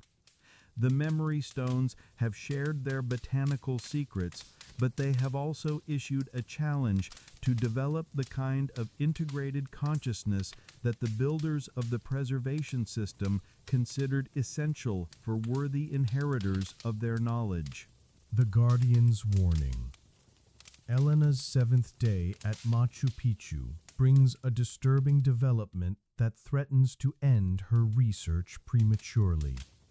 Dr. Fernando Valdez, the senior archaeologist responsible for overseeing all research activities at the site, arrives unexpectedly with news that Elena's investigation has attracted unwanted attention from government officials and international academic institutions. Your research activities have been reported to the Ministry of Culture, Valdez explains during a tense meeting in his field office. There are concerns that you are conducting unauthorized excavations and making claims about the site that exceed scientific evidence. Elena realizes that the extraordinary nature of her discoveries has made her research controversial within the conservative academic establishment that controls access to Peru's archaeological treasures. The memory stone phenomenon, astronomical alignments, and botanical discoveries her team has documented challenge fundamental assumptions about pre-Columbian civilizations that many scholars are not prepared to accept. I have received instructions to suspend your research permits pending a formal review of your activities and findings, Valdez continues reluctantly. You have 24 hours to document your current work and prepare to leave the site. Elena appeals to Valdez's scientific curiosity, sharing with him some of the evidence her team has gathered over the past week. She shows him Roberto's engineering measurements, Maria's astronomical calculations, James's linguistic analysis, and Yuki's botanical discoveries, hoping to convince him that their research represents legitimate scientific investigation rather than archaeological pseudoscience. Valdez examines the evidence with the skepticism of a career archaeologist who has seen countless claims of extraordinary discoveries that failed to withstand rigorous scrutiny. But he cannot dismiss the technical sophistication of the research methods Elena's team has employed, or the consistency of their findings across multiple disciplines. What you are claiming challenges everything we think we know about Inca capabilities and pre-Columbian history, Valdez observes after reviewing the documentation. If you are correct, it would require us to completely revise our understanding of ancient civilizations in the Americas. Elena acknowledges the revolutionary implications of their discoveries while emphasizing the scientific rigor of their investigation methods. She points out that her team includes credentialed experts from multiple universities and research institutions, all using state-of-the-art equipment and established analytical protocols. We are not treasure hunters or pseudoscientific speculators. We are legitimate researchers investigating phenomena that happen to challenge conventional assumptions about the past. Valdez reveals that the pressure to shut down Elena's research comes not just from academic conservatives, but also from government officials concerned about the potential impact of her discoveries on Peru's tourism industry and national identity. Machu Picchu generates enormous revenue as a UNESCO World Heritage Site, and controversial claims about its true nature could complicate international relations and funding. There are also concerns about indigenous rights and cultural sensitivity, Valdez explains. Your interactions with traditional knowledge keepers like Carlos Mamani have been interpreted by some as exploitation of indigenous cultural patrimony for academic purposes. Elena realizes that her research has become entangled in complex political and cultural issues that extend far beyond archaeological investigation. The memory stone phenomenon she has documented connect to living indigenous traditions that are protected by both Peruvian law and international agreements about cultural property rights. But Elena also understands that the traditional knowledge keepers, like Carlos Mamani, want their wisdom to be preserved and understood before it disappears with their generation. The memory stone system itself appears to have been designed specifically to transmit ancient knowledge to future generations, regardless of their cultural or ethnic background. Carlos Mamani asked me to help preserve traditional knowledge that is dying out, Elena explains to Valdez. The memory stones were created by his ancestors as a gift to all future humanity, not as exclusive property of any particular group. Valdez acknowledges the complexity of these cultural and political issues, while maintaining that his primary responsibility is to protect the archaeological integrity of Machu Picchu and ensure that research conducted there meets the highest scientific standards. If your discoveries are genuine, they represent some of the most important archaeological findings in the history of South American studies, Valdez admits. But extraordinary claims require extraordinary evidence, and such evidence must be verified through established peer review processes. Elena proposes a compromise that would allow her team to complete their current phase of research while submitting their findings to rigorous academic review. She offers to work with Valdez and other established archaeologists to design verification protocols that would either confirm or refute their claims about the memory stone phenomena. Give us one more day to conduct a comprehensive documentation session, Elena requests. Allow representatives from the Ministry of Culture and established archaeological institutions to observe our methods and verify our findings. If we cannot demonstrate the phenomena we claim to have discovered, we will accept that our interpretations were mistaken.